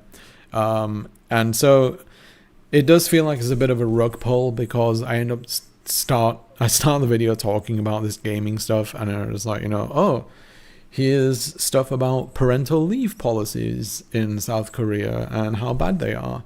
So it's a bit of a ride. It's not a very long video. It's let's see, 38 minutes without Patreon credits, so it'll be about 39 minutes with. But yeah, it covers a lot of things. So what I'll do, I'll show, I think, how long is the beginning part? I think it's about 4 minutes for the opening segment of it. So we'll watch those 4-ish minutes, so you can get a little taste for what's to come. All right. I just felt so sleepy for a moment. I hope I'm not the reason why you felt sleepy. I get it though. I am very boring. Okay. So here it is, the raw VLC file. Ooh. Okay. So yeah, this is queued up. And like I said, we'll just watch until I get to the intro thing. And I was going to do that, but I could tell that my finger was going to miss the space bar. Try it again. Beep. I recently stumbled across an article about the upcoming game Stellar Blade, an action game produced. There we go. I recently stumbled across an article about the upcoming game Stellar Blade, an action game produced by South Korean developer. Sorry, desktop audio was turned off. My bad. Anyway, we'll try again. And look, I chose a different color scheme for this one this time. I'm changing it with every video. It's echoing. It might be my microphone that's picking it up. So I'm going to go check on Camus while this plays. I'll mute the microphone in the meantime. So I'll be right back. I'll also hide my face as well, so you don't have to tolerate that. Okay, I'll be right back. I'll let this play.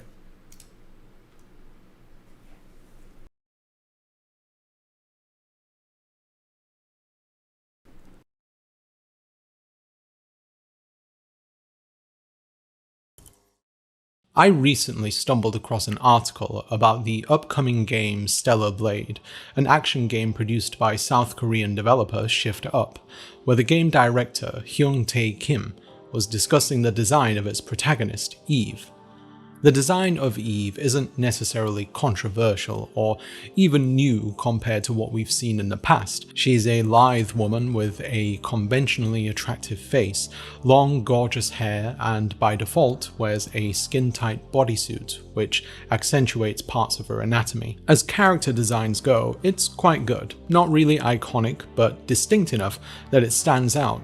But as the industry has started to gravitate towards female character designs that avoid overtly sexualizing them, it's interesting to see one in this day and age which leans into it quite heavily. For the sake of clarity, sexualized character designs, regardless of gender, aren't inherently a bad thing. What matters is context. Are they sexualized because it says something about their character and how they want to express themselves? Are they dressed this way because it's for the sake of the audience, or perhaps a mixture of both? Intent is important. In this article though, when the director of Stellar Blade was asked about the design of Eve, he made the context clear. saying, when it comes to the design, we put special attention on the back of the character, because the player is always facing the back of the character when they're playing. That's what they see the most of. So we thought this was pretty important. In the case of Eve, it's fairly clear emphasis is on her backside, which is accentuated by her impossibly vacuum-packed outfit. Eve's movements are fluid and elegant, yet powerful. It's similar to what you'd see in other female-led action games such as Bayonetta or Nier Automata, two other titles which have both been scrutinized and celebrated for their character designs, and both of which have context behind their designs. At the time of publishing this video, Stellar Blade hasn't been released yet, so no one has any knowledge of whether the design of Eve has some form of context which validates it, but based on the interview with the director, right now it seems apparent that she's being created with the intent to titillate, to have something nice to look at while you navigate the world, and given Shift Up's history with game development and character designs such as the mobile game Goddess of Victory Nikke, where its female cast have meticulously crafted butt jiggle physics, it's safe to say that there might be nothing beyond that. Maybe there is, and I'm not privy to the details, but as Freud once said, sometimes a cigar is just a cigar, and in this case, the cigar is jiggling buttocks. It's not necessarily a tragedy, in many ways it's kind of ridiculous, but it made me wonder, is there something more to this? Is there something going on in South Korea's game industry or even their society as a whole? Is it a predominantly male-led industry looking to fulfill their desire to stare at perfectly crafted ideals of the female form for hours on end, or does it speak to how women are seen in the country? Well, as I did some research on the matter, it turned out that it was kind of both, but it ran much, much deeper than that. That there's a perilous landscape that women in South Korea need to navigate in education, the workplace, and their everyday life. How many of them are treated as though they must be seen and not heard, and when they are heard, their voices are stifled or curated through politicians or senior management that refuses to protect women when they're vulnerable. We're at a point in history where South Korea has more cultural exports than it's ever had before, and they're being celebrated around the world for their films, music, TV shows, and indeed their games. But whilst this is happening, there's a dark undercurrent that's omnipresent throughout South Korea, which seeks to keep women from achieving equality with men by upholding long-standing cultural norms which relegate them to being second-class citizens. Eve may not be the cause of this, but she might be a symptom. There we go. So, what do you think? Yeah, that is 4 minutes 52 seconds worth of video, including a bit at the beginning where I beg for sponsors, where I beg for patrons, or at least it feels like begging. But yeah, that will be the video. And like I said, it starts out talking about gaming stuff and it goes all the way to reproductive rights and all that kind of stuff. So yeah, I know I've done quite a few like gaming things videos recently and I have enjoyed doing that, but the thing is, like, I can never stick to like one particular theme. I don't know how people do that. I'd end up getting like incredibly bored if I did that. Will it be out of sync when it's uploaded? That might be due to the streaming thing or something, because it's perfectly in sync for me. So yeah, I feel like that might be something to do with OBS or something, or even YouTube. Like, am I out of sync right now? Because if I'm not, then that means it's a compatibility thing with YouTube and VLC Media Player. Tell you what, let me pull up the video, because I have it uploaded on YouTube right now. And you can see for yourselves whether it's in sync or out. One moment. You're going to hear me speak in the background. Hi there. Hi there. Okay, I'm just going to pull this up Just do a little test.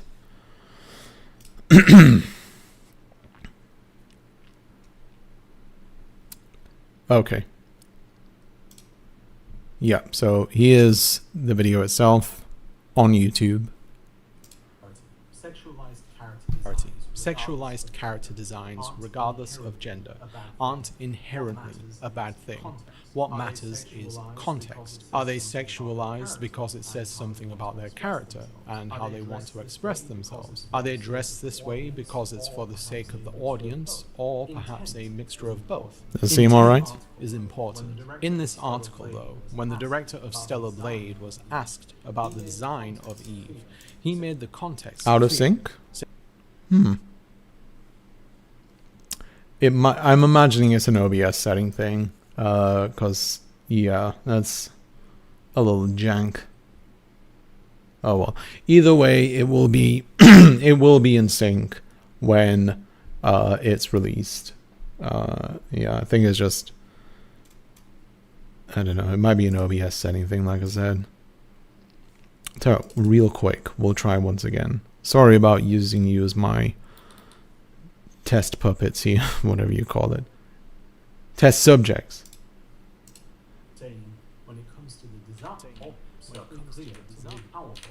One sec. Now?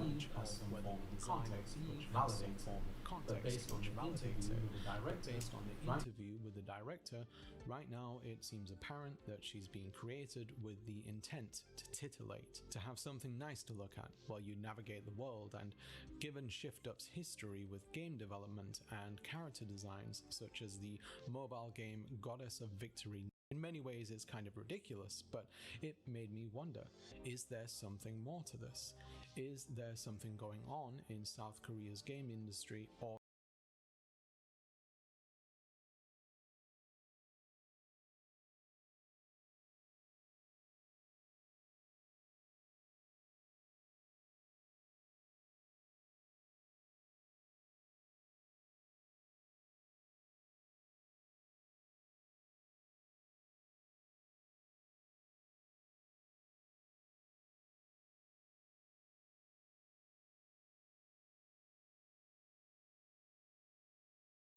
Yeah, that's gonna be the thumbnail for it as well. I'm messing around with my OBS settings way too much. I'm losing track of everything. I'll stop. Yeah, I'm assuming you're gonna hear me now, right? You're gonna hear me now. Yeah, I need to look over these settings once again once I finish with the stream. But yeah, that's the thumbnail. I quite liked it. That is the K-pop singer Sully, who gets mentioned in the video in the later parts of it where I talk about K-pop. She was a great person who was very vocal about the treatment of idols and how women have their appearance policed by the public in general. But she was also a very tragic case. You know, I'll go for it in the video, but you know, things didn't work out too well for her. But yeah, it was an interesting subject. And the only thing I sort of worry about stuff like this, because when it came to like the video about K-pop that I did a while back, is that you end up, when it comes to people who don't like the stuff that you make, or if you're criticizing something that they like, the most common response to these things is you get people saying like, basically accusing you of being racist because you're criticizing another culture that isn't white. And it's a bizarre deflection that some people take the opportunity for.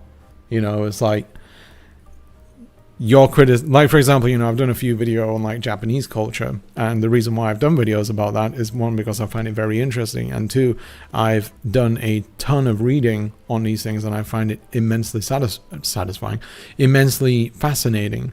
But I still get people who say that by criticizing or even analyzing a non-white culture, it's tantamount to racism, which I think is complete nonsense, and I think it's a harmful deflection, which is basically just saying like, no one can criticize another culture unless they... No, people can only criticize their own cultures, basically, which is completely nonsensical. Like, that's not a rule.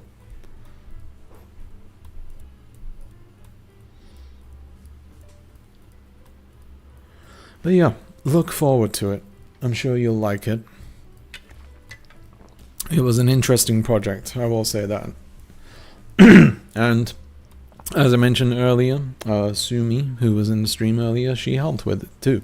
She used her immense K-pop knowledge to help me with certain things. 3 cheers to Sumi. I'll go to sleep. I didn't realize the video was that boring. I'm kidding. I get where you're coming from. Let's hang out with you all. Well, thank you very much for stopping by, Pokeraj. Greatly appreciated. Hope you sleep well. Thank you very much for joining. All right. What was I gonna do? I was gonna do something, and it's completely slipped my mind. No, you were very interested. I appreciate it. I was kidding. It's fine.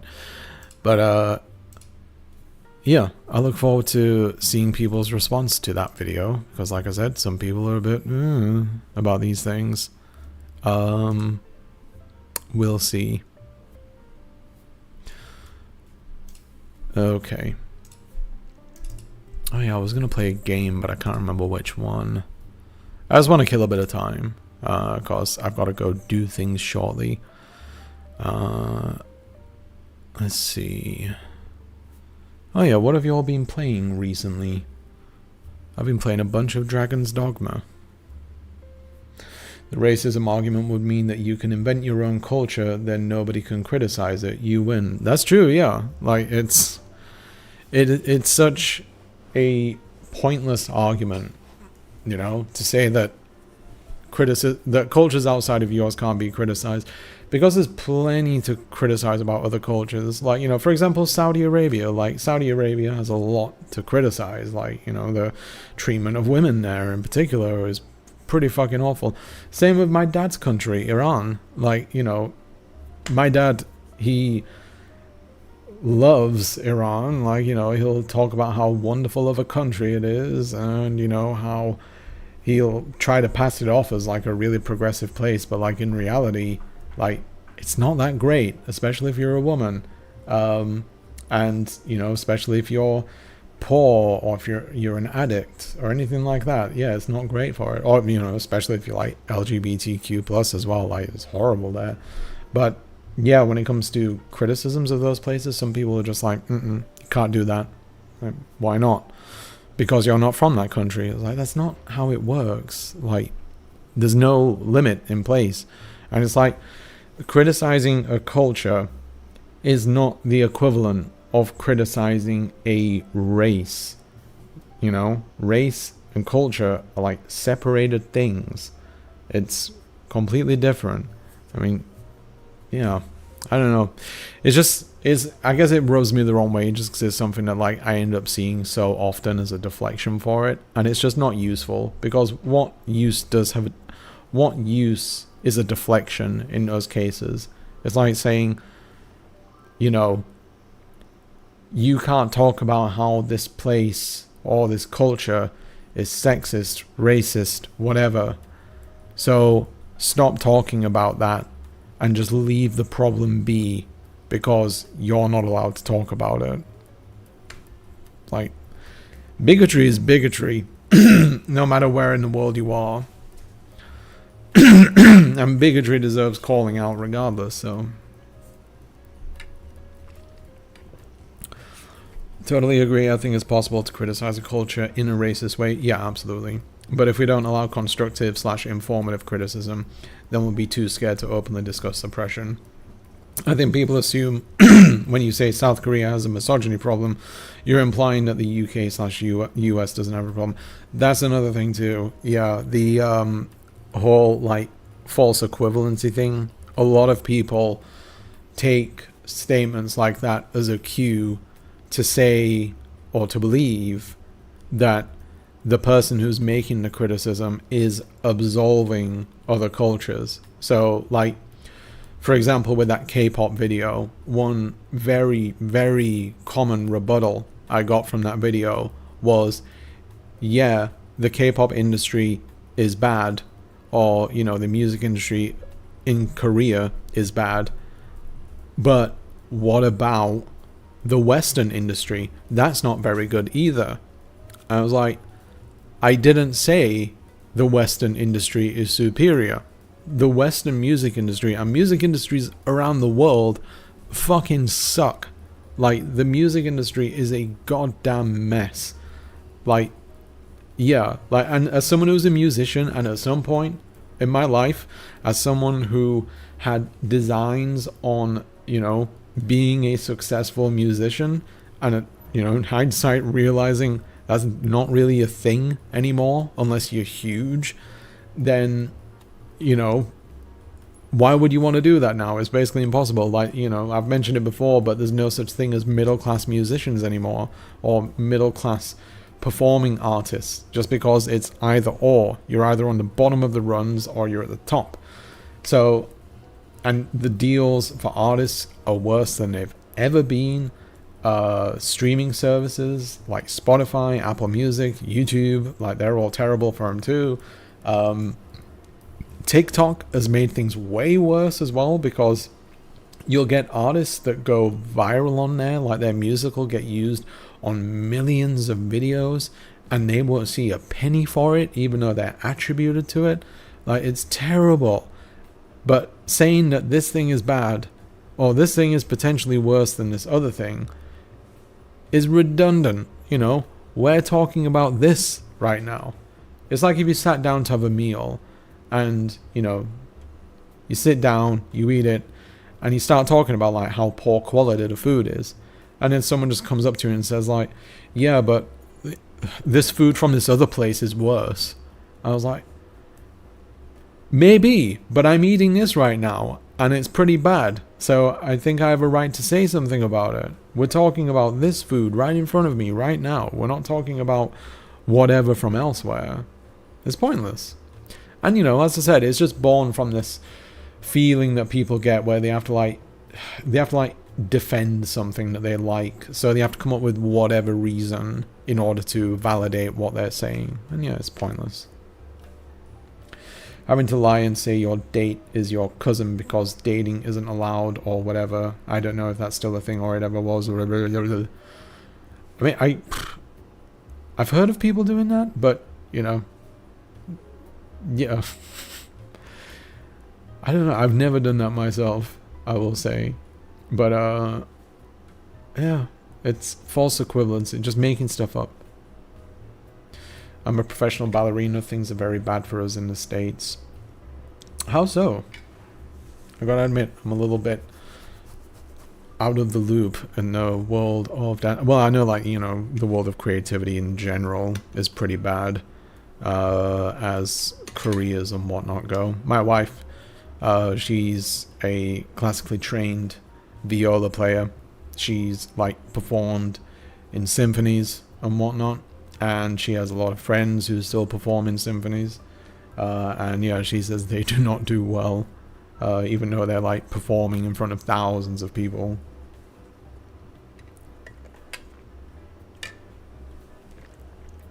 Yeah, funny thing is, like, my wife, interesting way that things turned out with her was, like, her parents actually really wanted her to become a professional musician. Like, they wanted that to be her life path, you know, being a classical musician. But my wife eventually decided that she wanted to have a more stable career, and one that, you know, she likes as well, and work in the sciences, which she does now. She works in cancer research. I don't know, I just find it interesting because, like, with me and my parents, it was like the complete opposite. Like, my dad and my mother really wanted me to get into, like, a professional field. Like, they wanted me to be a doctor or a lawyer or an accountant or anything that's, like, you know, a well-paid job that has a ton of stability to it, which, you know, I understand. But yeah, I said, no, I want to become a music journalist, which obviously I did briefly, but I didn't like it. And I was like, I want to work in television, which also I did briefly, didn't like it. And yeah, it was just the opposite of my wife's path. You know, parents wanted her to get into the creative field. She goes into the stable field. My parents wanted me to get into the stable field. I went into the creative field. And now I get to do this and struggle to no end. God, why do I do this? Very poor pay and poor treatment, not having living wages, etc. Completely understandable decision. Yeah, all creative work, like whether it's, you know, performing artists, you know, visual, people that work in the movie industry, games industry, like all that kind of stuff. It sucks. Like, it really sucks that, like, there's no real, like, happy place for them to be in. You know, like I said, with the music stuff is especially bad. And not only is there a lack of stability in the music industry, but there's like the case where even if you do find success, it can be very, very fleeting. Like, you know, just think of how many artists that had like mega hits just a few years ago, and no one's really heard from them since, even though they're still performing. Like, for example, Carly Rae Jepsen, you know, she had Call Me Maybe, huge hit, it was everywhere when it was out at the time. And now Carly Rae Jepsen, you know, she's still performing, she still has an audience and everything, but is she like up there? Is she the one that's like, you know, selling out giant arenas and stuff? No, she's doing all right, but that level of stardom is never going to be achieved again. Even if you look outside, in fact, speaking of South Korea, look at Psy that did Gangnam Style. Yeah, he had like one hit afterwards, but it was nowhere near as big. I mean, you know, Gangnam Style was a colossus as hits go. But like, has he achieved those heights or gotten anywhere close to those heights again? No. It's just kind of how music is designed these days. It's designed to really burn out quickly. And you can say that out of a lot of creative fields as well.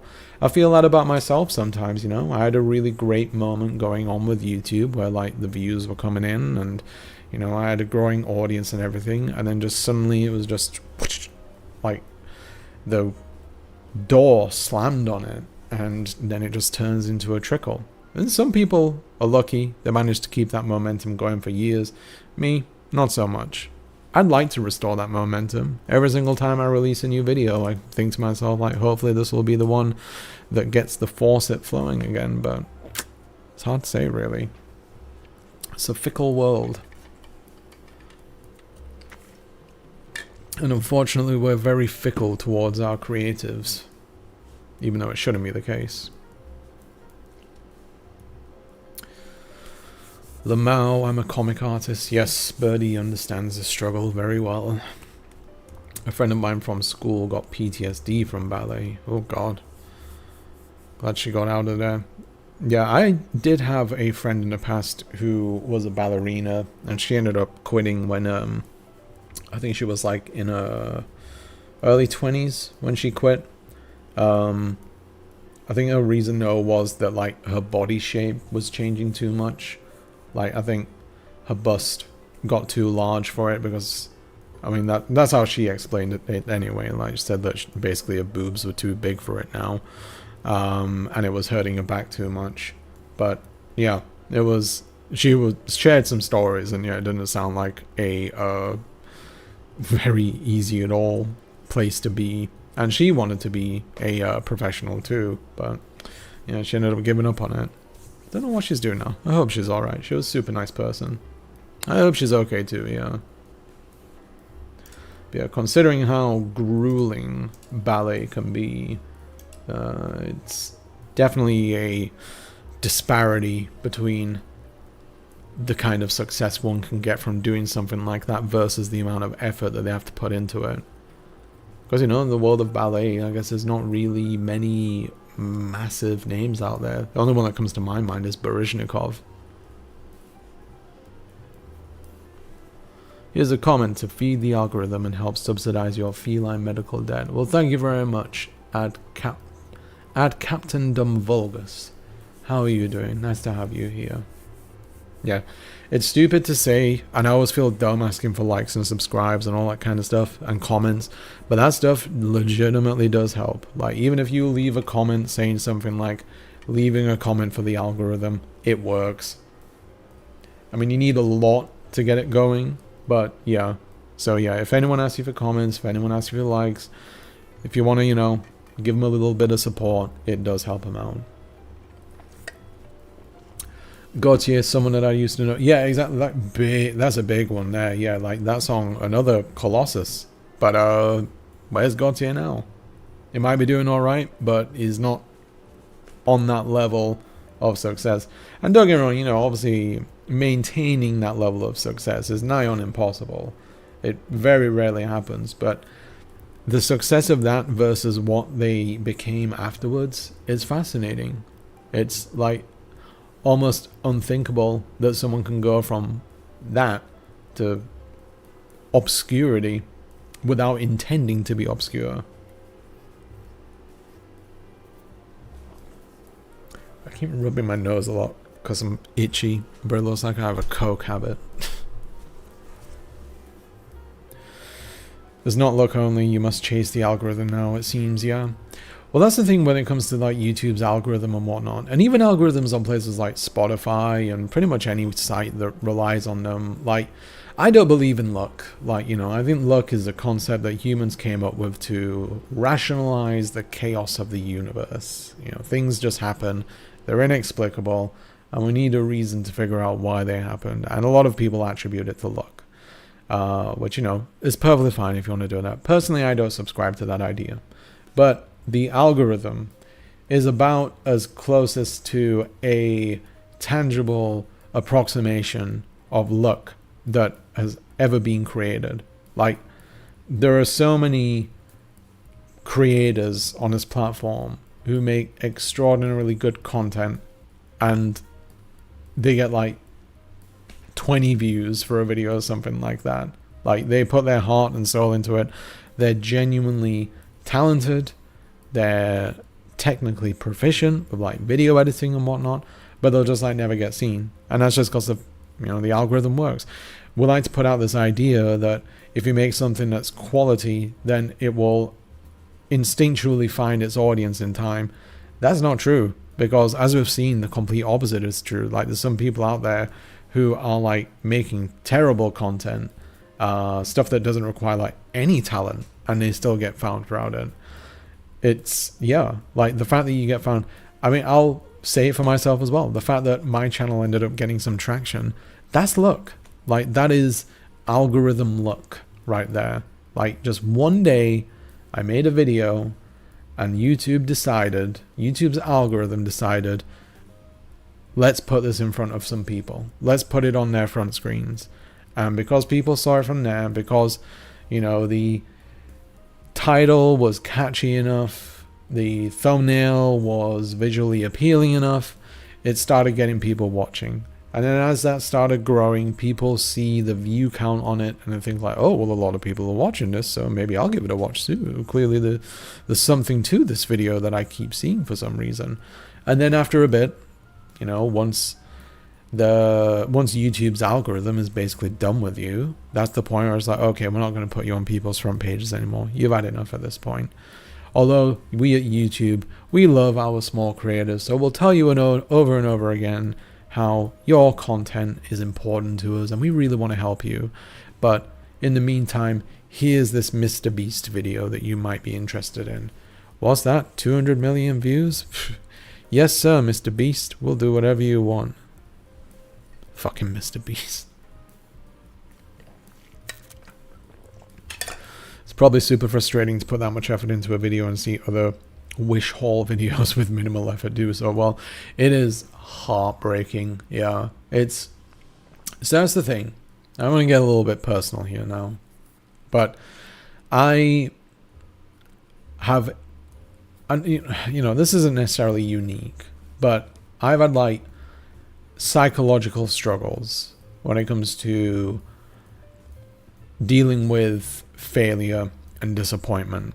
Now, there's a lot to it. I'm not just saying like I don't like being disappointed, I don't like failing. Obviously, no one likes that. And you know, you can see both of which as a learning experience. But like there's been other events in my life that have made it so that failure and disappointment are a particularly potent feeling that I experience when I have to deal with them. I would say that it affects me more than most people. And when you're affected in that way, it also has an effect on your motivation as well. So, you know, if I spend like a month working on a video, you know, I write 8,000 words, spend hours editing it, sit in front of a camera, trying to keep up that motivation, that energy, that, you know, can-do attitude of like someone that's really enthusiastic about this. And, you know, see that process from beginning to the end while working on it almost all the time on yourself. Rejection sensitivity. Thank you, buddy. But I actually only recently learned about that from my therapist. But yeah, rejection sensitivity. It hits really hard when you have that. But, you know, you go through all that stuff. You know, you go through the process. You try as well, like, to, you know, keep yourself up. Just saying, like, you know, you never know. This might be the video that brings people back through. This might be the one that brings the sub count up. It might be the one that gets people to support you on Patreon, so you don't have to worry about your finances anymore. You know, it's might be the thing where whenever you talk about your job with other people, that you don't feel like you have to dodge questions because you're not entirely sure about where you stand anymore. All that kind of stuff, you know. That self-worth factor is really tied into it. So when it comes to like making something, you know, making something that requires so much effort and dedication and enthusiasm that takes like a month to create, or sometimes longer depending on a project, knowing that there is a higher likelihood of failure than there is success is really damn difficult. I say that for myself. I'm sure that plenty of other people feel that. But yeah, as someone who has had to like contend with this emotion throughout pretty much all my life, it makes it so much harder. And I still get people saying to me, like, you know, keep going. You make good content. You know, whether people recognize that or not is kind of a moot point. But it kind of does matter at the same time as well, because, you know, that's just how stuff like this works, is that you need people to see the value in what you're doing. But then you're competing against YouTube's algorithm, which is basically telling people what they should like. And then you have people who are your pre-existing audience who may or may not take umbrage with going different directions with the content that you're making, you know. One moment I could be talking about, like, you know, like not too long ago, I made a video about like whether it's okay to allow yourself to be ignorant for the sake of surviving emotionally. Next thing you know, I'm talking about the AAA games industry. And, you know, a lot of people see that and so like, well, if this guy's not going to stick to a particular subject, or if he can't pick a lane, then, you know, I don't want to watch him anymore. And then you get people that drop you. And even with things like live streaming, for example, since I started live streaming on YouTube, I've lost 2,000 subscribers just because people didn't want to see my thumbnail pop up. And that sucks, you know? It's like, sorry for existing in that case. I don't mean to like unload or anything. Like I'll wrap up this line of thought in a moment. But yeah, you know, it ends up like feeling like fruitless in a way. Like all the effort that you put out there, and it just gets kicked back at you. And people just being really fickle over the most minor of things. Yeah, it makes it difficult to continue, you know. I will continue. This isn't me saying I'm done. But I will say, and this is just to be upfront, if this gets to the point where it feels like it is becoming untenable, then I will have to hit a point where I have to basically just say to myself, like, you should stop here. Because, you know, when it comes to that rejection sensitivity, when it comes to dealing with disappointment, failure, etc., to preserve your own mental state of being, or mental fortitude, whatever you want to call it. You have to learn when to cut your losses at a certain point. I don't know when that day will be. You know, inevitably that day has to come. That's just how YouTube works. That's just how creative careers work most of the time. But yeah, I will have to be mindful of that. When that will be, don't know. Probably won't be after this video. Probably might be next year, year after that. We'll see. But there might come a point where I just simply have to tell myself, you know, time to get a real job.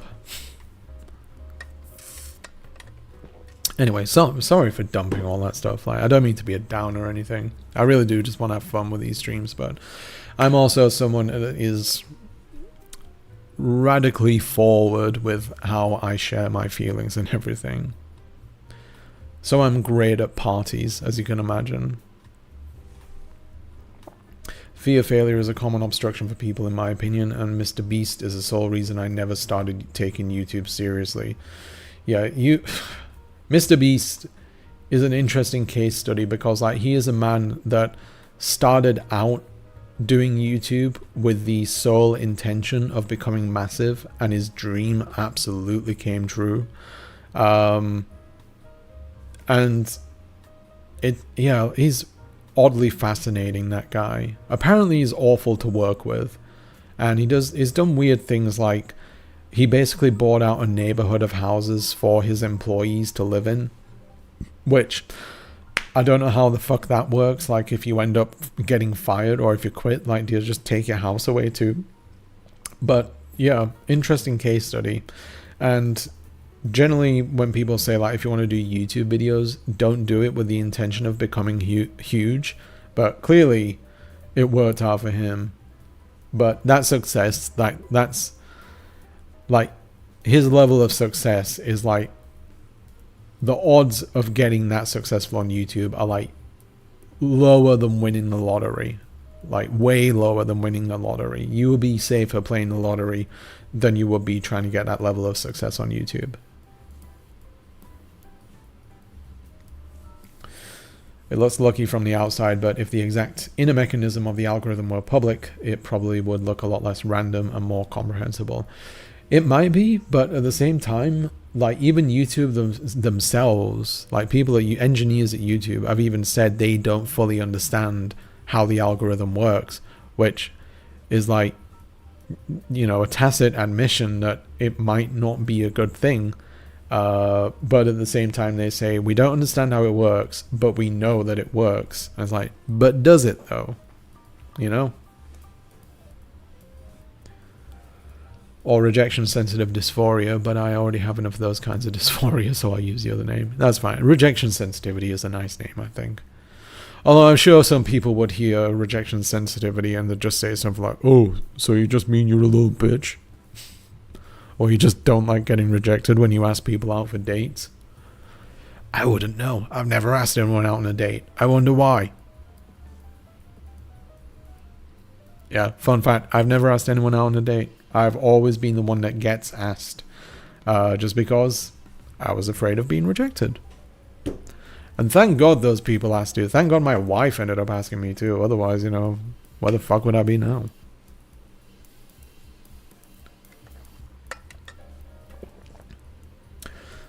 Then it also makes it difficult to actually process when something is going well. Like, my brain blue screens when someone compliments my work life.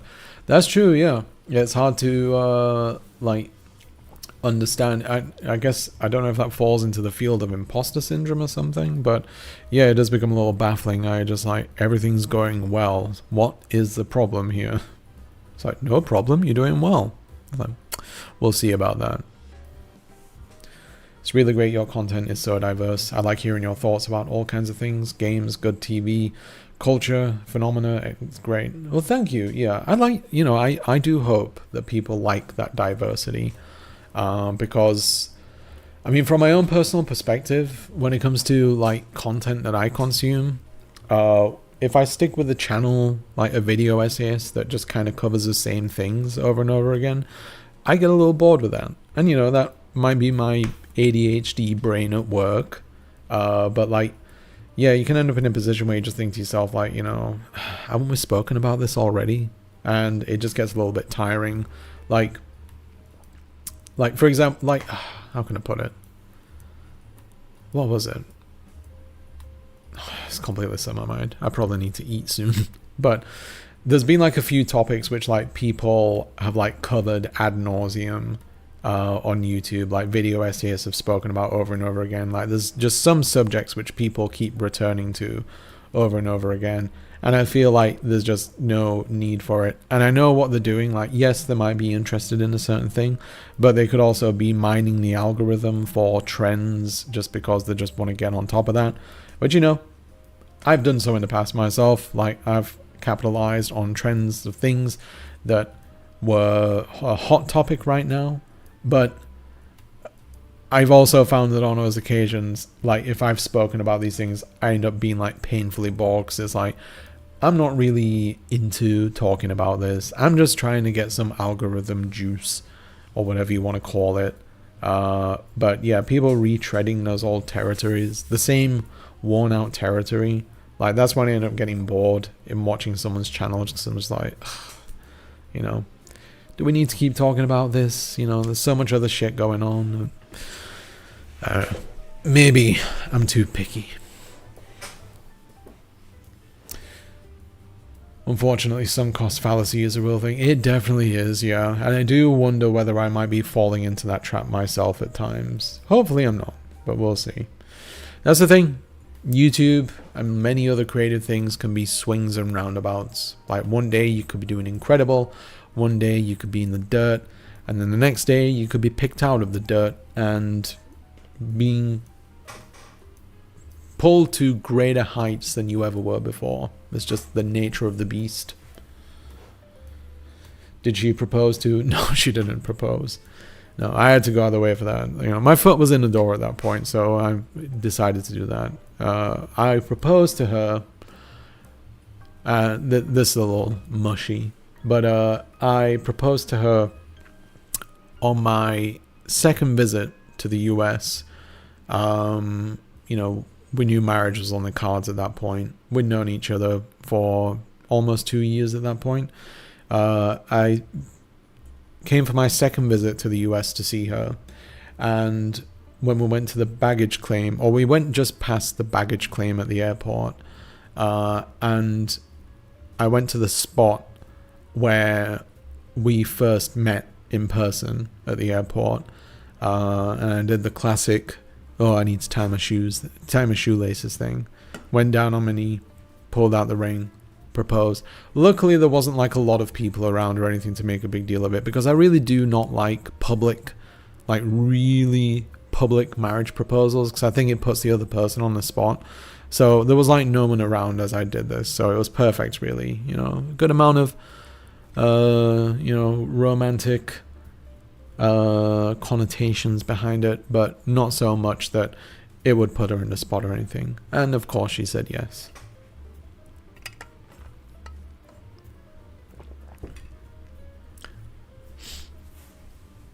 But yeah, like what you said about the comic on the video, I did the little anime Salari for, what was it? And I was like, what the fuck is he talking about?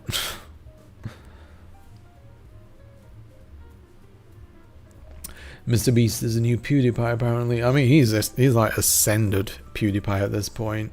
Yeah, he's like gone way above and beyond the popularity of PewDiePie. It's kind of stunning. Like, it's sort of, Mr. Beast is sort of like on that fine line between YouTuber and celebrity. And I know a lot of like really younger people, like kids, teens, etc. Like they just see influencers like as bona fide celebrities, like, you know, your classic movie stars and whatnot.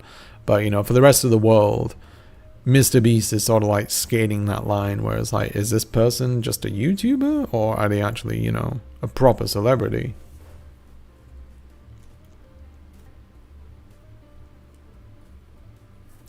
Well, even Mr. Beast isn't affected by the cancel culture, because I've seen him walk on eggshells and walk back / move goalposts because of reactions to things that he's done.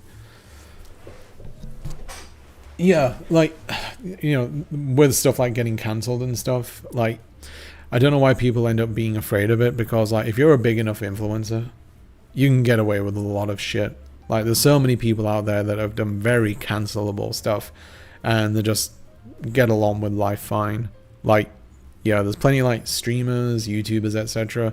that have like done and said some awful things and still do and say some awful things. And yeah, no one's touching them or anything. They're just like, well, I'll just continue doing what I do. And yeah, Mr. Beast, like, it'd be a prime example for it. Like, he's gigantic. You're going to get tens of millions or hundreds of millions of people to care about the ethics of a guy like that? God, no. That's a nice proposal story. Well, thank you. Yeah, it was... I figured I'd do something about it. Do something a little different. I know it's not super unique, but I thought it was a nice moment.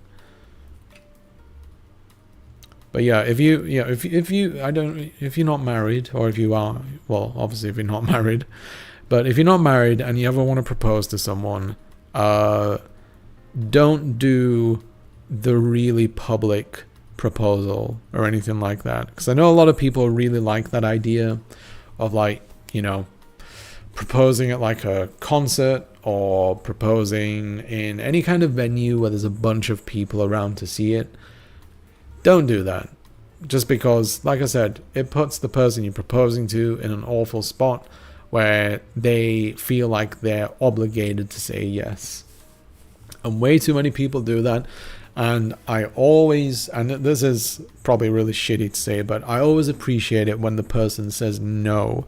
Just because that is a person speaking the truth right there. They didn't let the pressure of this situation get to them, and they said to that person, no, I'm not ready for this, and you shouldn't have done this.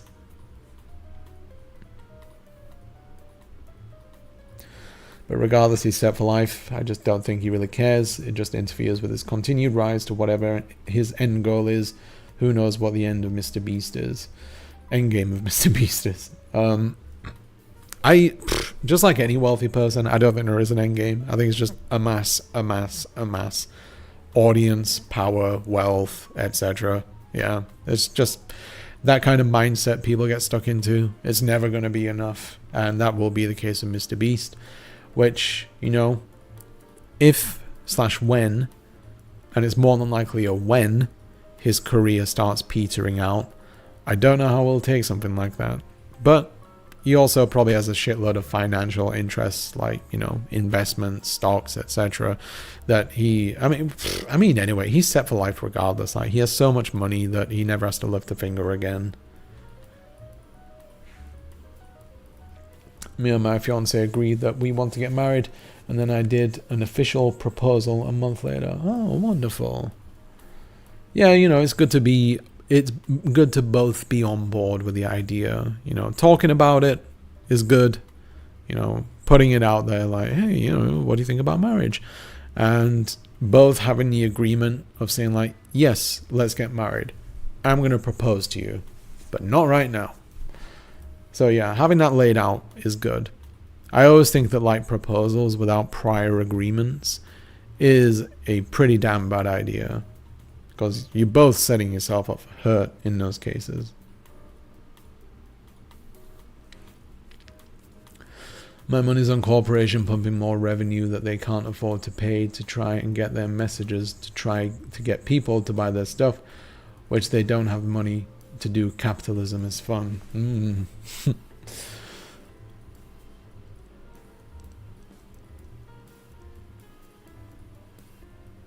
Love hearing people's story of love. It can be fun, yeah. Always can be quite sweet to do. And, I will say though, like, when it came to the wedding, my wife and I didn't have a big wedding or anything like that. Like, we had like a very small affair with, I think we had like 20-ish people there. Her parents ended up covering the bill for it, and we had to get married very shortly after I entered the country, because when you enter the country on a K1 visa, you have to get married within 90 days. That's 90 days of entering the country. So I couldn't be around for much of the planning. But we had a fairly small wedding. She got to wear a dress. I got to wear a suit. And, it wasn't breaking the bank or anything like that.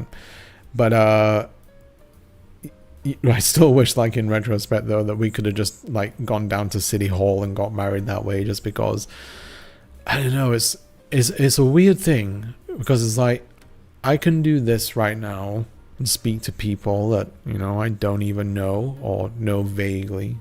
I have been able to do stand-up comedy shows in the past where I was able to tell jokes in front of strangers, and obviously I've been able to do YouTube videos knowing that a few thousand people are going to be watching them.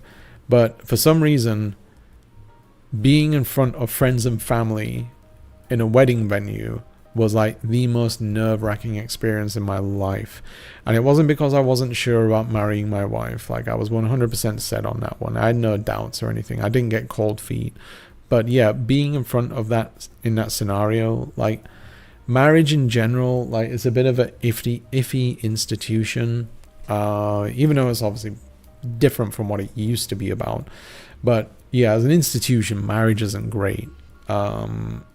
But yeah, being in that scenario, it just felt kind of unnatural to me to be in front of family members and being that level of vulnerable. Hard to explain. But yeah, I was a nervous wreck that day. And whenever I say it, people always assume it's like, you know, oh, you weren't sure about getting married? And I was like, no, I was sure about it. I just, you know, didn't want to make a show of it. I would have been fine going to City Hall and signing a piece of paper and all that stuff. You know, love doesn't need to be validated by a document. That's how I feel about it. But, you know, if you want to enjoy it, that's fine. Just don't spend too much money on a wedding. Like, use that money for something else. Like, there's so much more you can do with the money. Average cost of a wedding in the UK right now, I think it's about 30 grand. Like £30,000.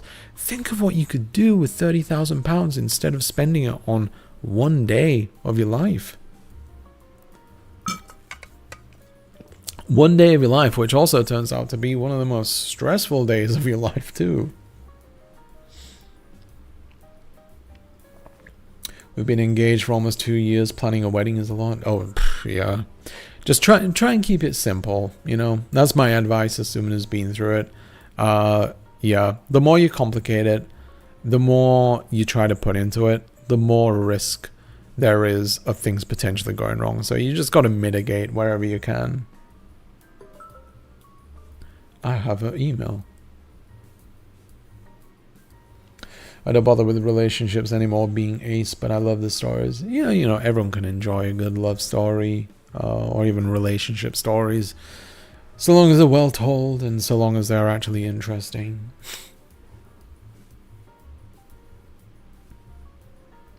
Yeah, you couldn't stay around for like 6 months if Dee had to live in Canada instead.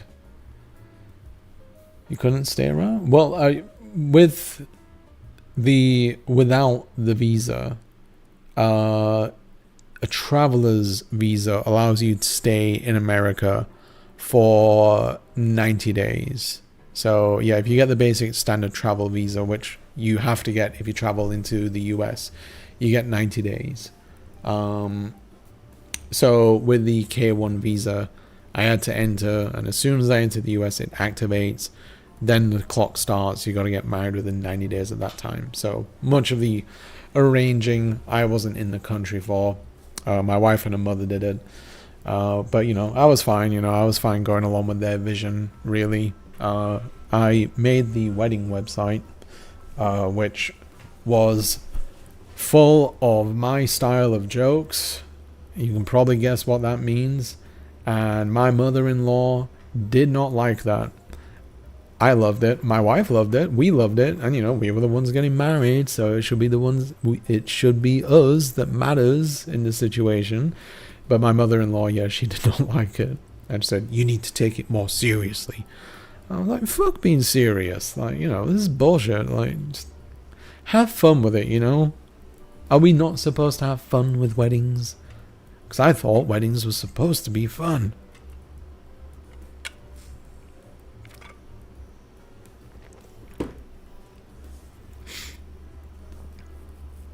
Small wedding sounds perfect for introverts, very intimate too. Yeah, absolutely. If you're introverted, like, small weddings are the way to go, without a shadow of a doubt. And cheaper.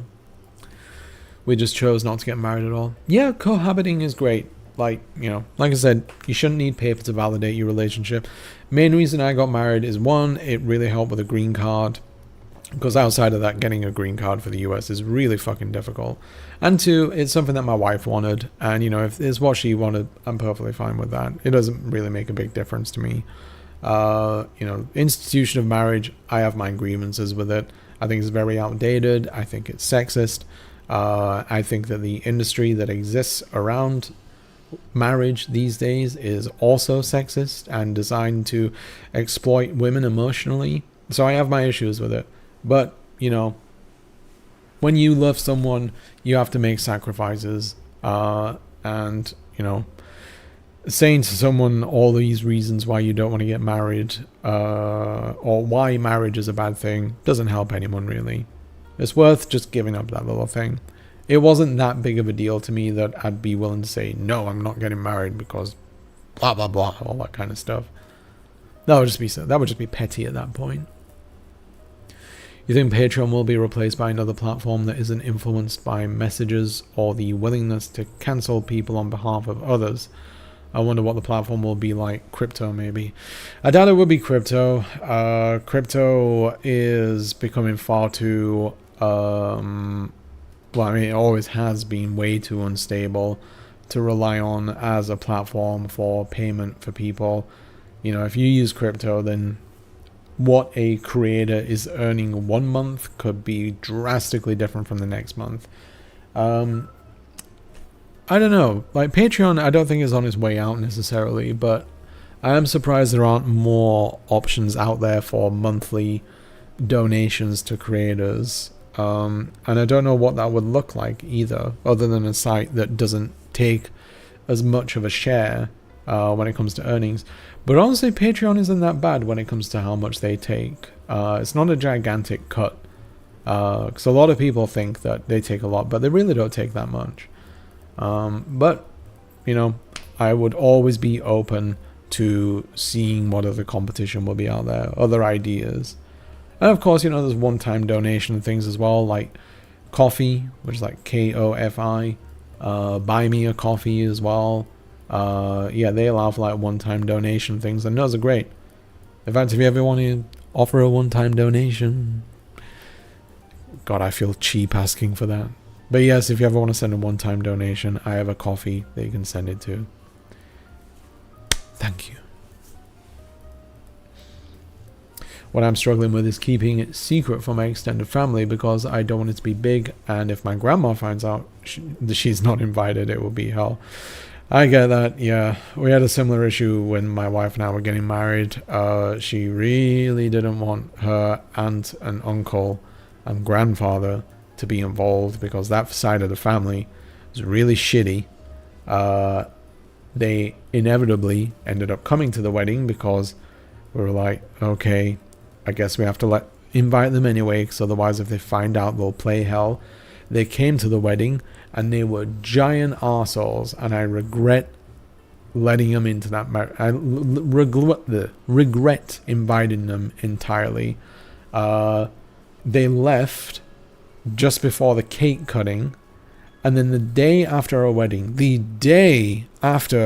wedding, we get a call from my wife's granddad, who didn't show up, by the way.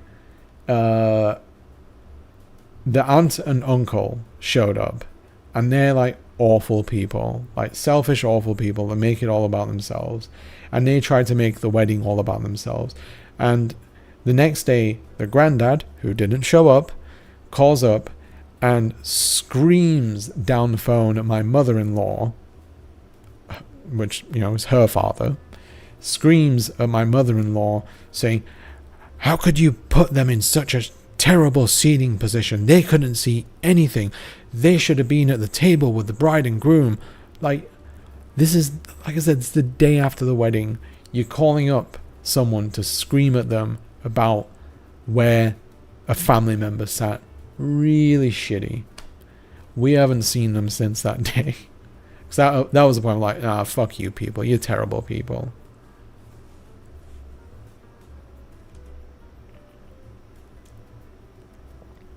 People are just switching to Subscribe Star or Fansly. I've heard of Fansly, never heard of Subscribe Star. They any good? Been trying to plan mine and it's very hard. Yeah, planning weddings is awful, and that's why I always just say, like, just keep it small, keep it simple, you know, do the basics. Big marriages are just way too expensive, way too stressful. Yeah, just keep it small. You'll still be happy because you're getting married to the person that you love, and that's what matters most at the end of it.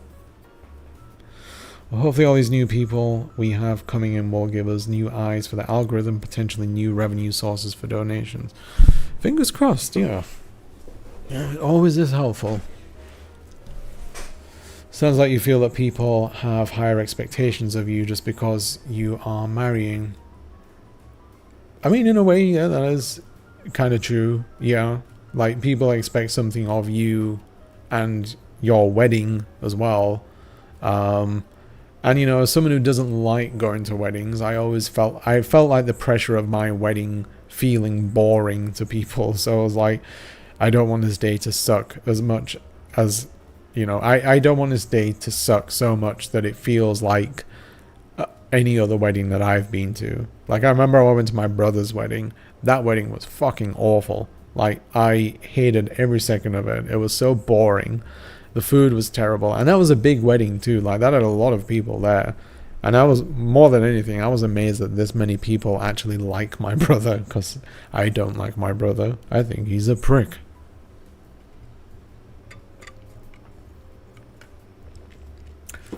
Unfortunately, a lot of them don't speak English, so they'll either have to read subtitles or they have to have a translator program app. It seems like they want people to get, well, different message. Yeah, the translation, luckily YouTube translator isn't that bad these days. I do upload English subtitles with all my stuff. I would like to get translated subtitles for other languages, but unfortunately I can't afford to pay people to do that. And I always feel bad asking people to do volunteer stuff, but who knows, maybe it'll get actually very good someday. The ball's in your court, YouTube. It seems they want people to get married so they can exploit that position and what laws are written for it, but that's also a skeptical side of me thinking probably. I mean, skepticism in that kind of stuff isn't necessarily a bad thing, because, like, you know, the really shitty thing is that there are so many people out there who, like, a lot of married, like me as a married person, as a straight married person, you know, I get like tax benefits that couples who cohabit don't get. And I find that kind of weird. Like, people should be allowed to cohabit. People should be allowed to have long-term relationships that get some kind of benefit for it. Or we should just, you know, give people tax credits anyway on these certain things. I don't know. God, my nose is getting super dry. I may have to moisturize it soon.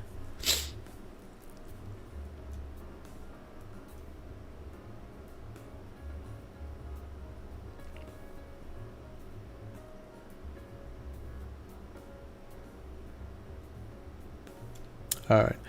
I really need the bathroom badly. So I just need to... And I need to go moisturize my nose because it's really very dry. I'll be right back in a couple of minutes. And I'll probably have to wrap up the stream soon because my wife will be coming home soon. Her mother, or my mother-in-law, has been getting surgery today. So she's been waiting for them. But yeah, I'll be right back. Give me about 3 or 4 minutes or something. Oh, I'm going to run some ads too. Sorry about that.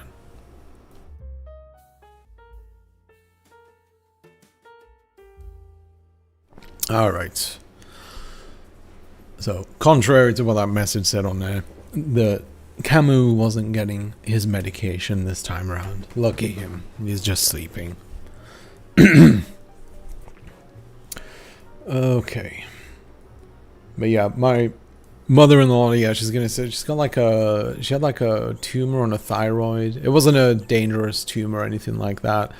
Wasn't it a thyroid? I can't remember exactly where it was, but yeah, she had like a tumor that needed to be removed because it was like causing like some health issues. I can't remember. It was a few different things, including like potentially stuff to do with a mood as well. causing like anxiety and whatnot. But yeah, she had to get that removed, so she's been in surgery. She's out of surgery now. It was successful. Well, my wife and her father are waiting at the hospital right now for her, so they're just, you know, staying around making sure that everything's okay. But yeah, she should be fine, I imagine. We'll see. One thing we am curious about though is like whether the surgery will change her mood, because my mother-in-law, she's a pretty anxious person. She's a wonderful person, my mother-in-law, like I will say that, but she does get very, very anxious at times, and she's never really been one to address this, sort of the mindset that, you know, sort of the older generation where like anxiety isn't really recognized as something that is, you know, a genuine like mental illness kind of thing. So she just thinks it's like just getting a bit nervous every now and then. That's kind of how my mother sees it as well. Like it's only recently, like, you know, she's been going through some health issues, and I've been trying to like help her understand, like, you know, how important it is to be on top of you know, your mood and how that can affect your health and everything, like your physical health. And she's become more open to it. But for the longest time, my mother was of that mindset of like, anxiety is just like that feeling you get when you go on when you're about to go on like a roller coaster or something like that. And I've been trying to explain to her, no, it's this ever-present feeling. It's almost inexplicable, but you have it, Mum. But yeah, with my mother-in-law, she's sort of been that like sort of antsy kind of feeling most of the time. So I'm curious whether the surgery will see like a little bit of a personality change. It'll be a fascinating experiment.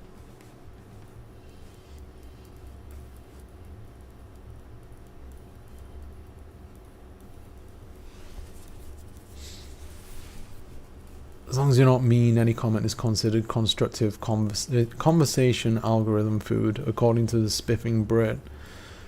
Yeah, that's I mean, you know, the algorithm does not care about the content of a comment, you know. That's the funny thing, like, even if you get people leaving hate comments on your videos, they're technically helping you still.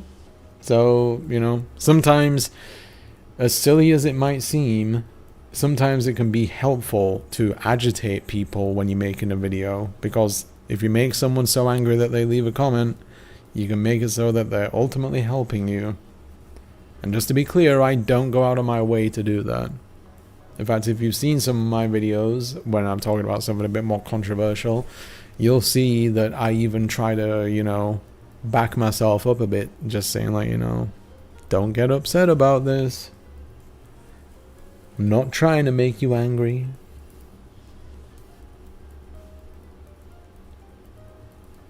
Yeah, my cat's name is Camus. It's a pretentious name, but he is the embodiment of nihilism, so I will give him that.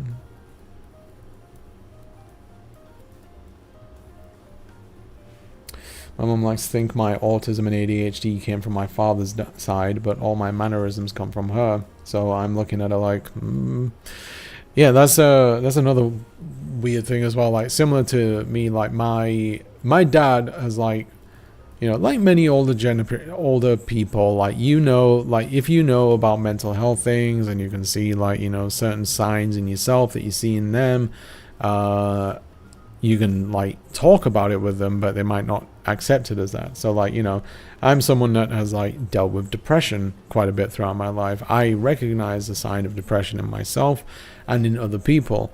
My dad has never been like to the doctor about depression, but I can absolutely see those signs in him, and I've spoken to him about it. You know, I've said, like, you know, maybe talk to your doctor about it, see if they can help you with it. No, it's fine. I don't get depressed. Yeah, you don't get depressed because you are depressed. Here's the signs. No, it's fine. I'll be alright with it. And it's like, okay. But yeah, like, you know, you just see these things in other people over time, and, you know, with parents, it's, you see it in them and you're just like, oh, well, that's where I got it from, I guess.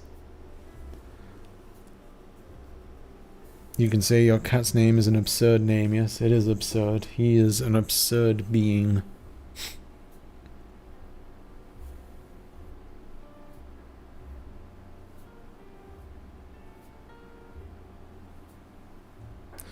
My name for engagement was the whole channel idea, but never really went anywhere. Maybe the future will make a comeback for your inspirational content. Fingers crossed. Keep hoping. Like I said, you never know with YouTube. One day, algorithm just decides to throw you a bone. Hopefully that day will be soon. Your videos are very well thought out, and I look forward to each and every one that comes out. It can be helpful to think about your core audience, the peeps that real through FW. I'm out of loop. What does FW mean? I feel so old now.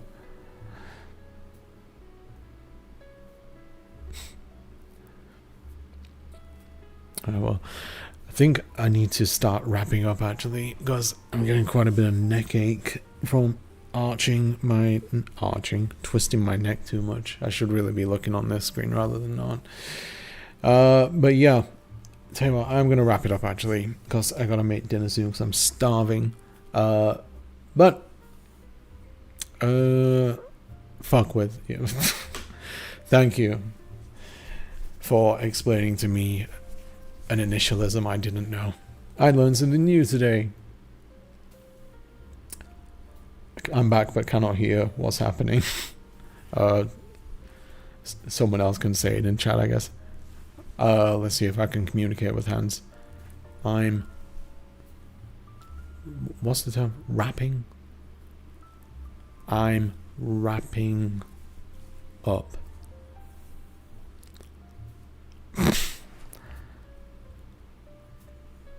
Because that's usually like wrap it up. That's not wrapping though.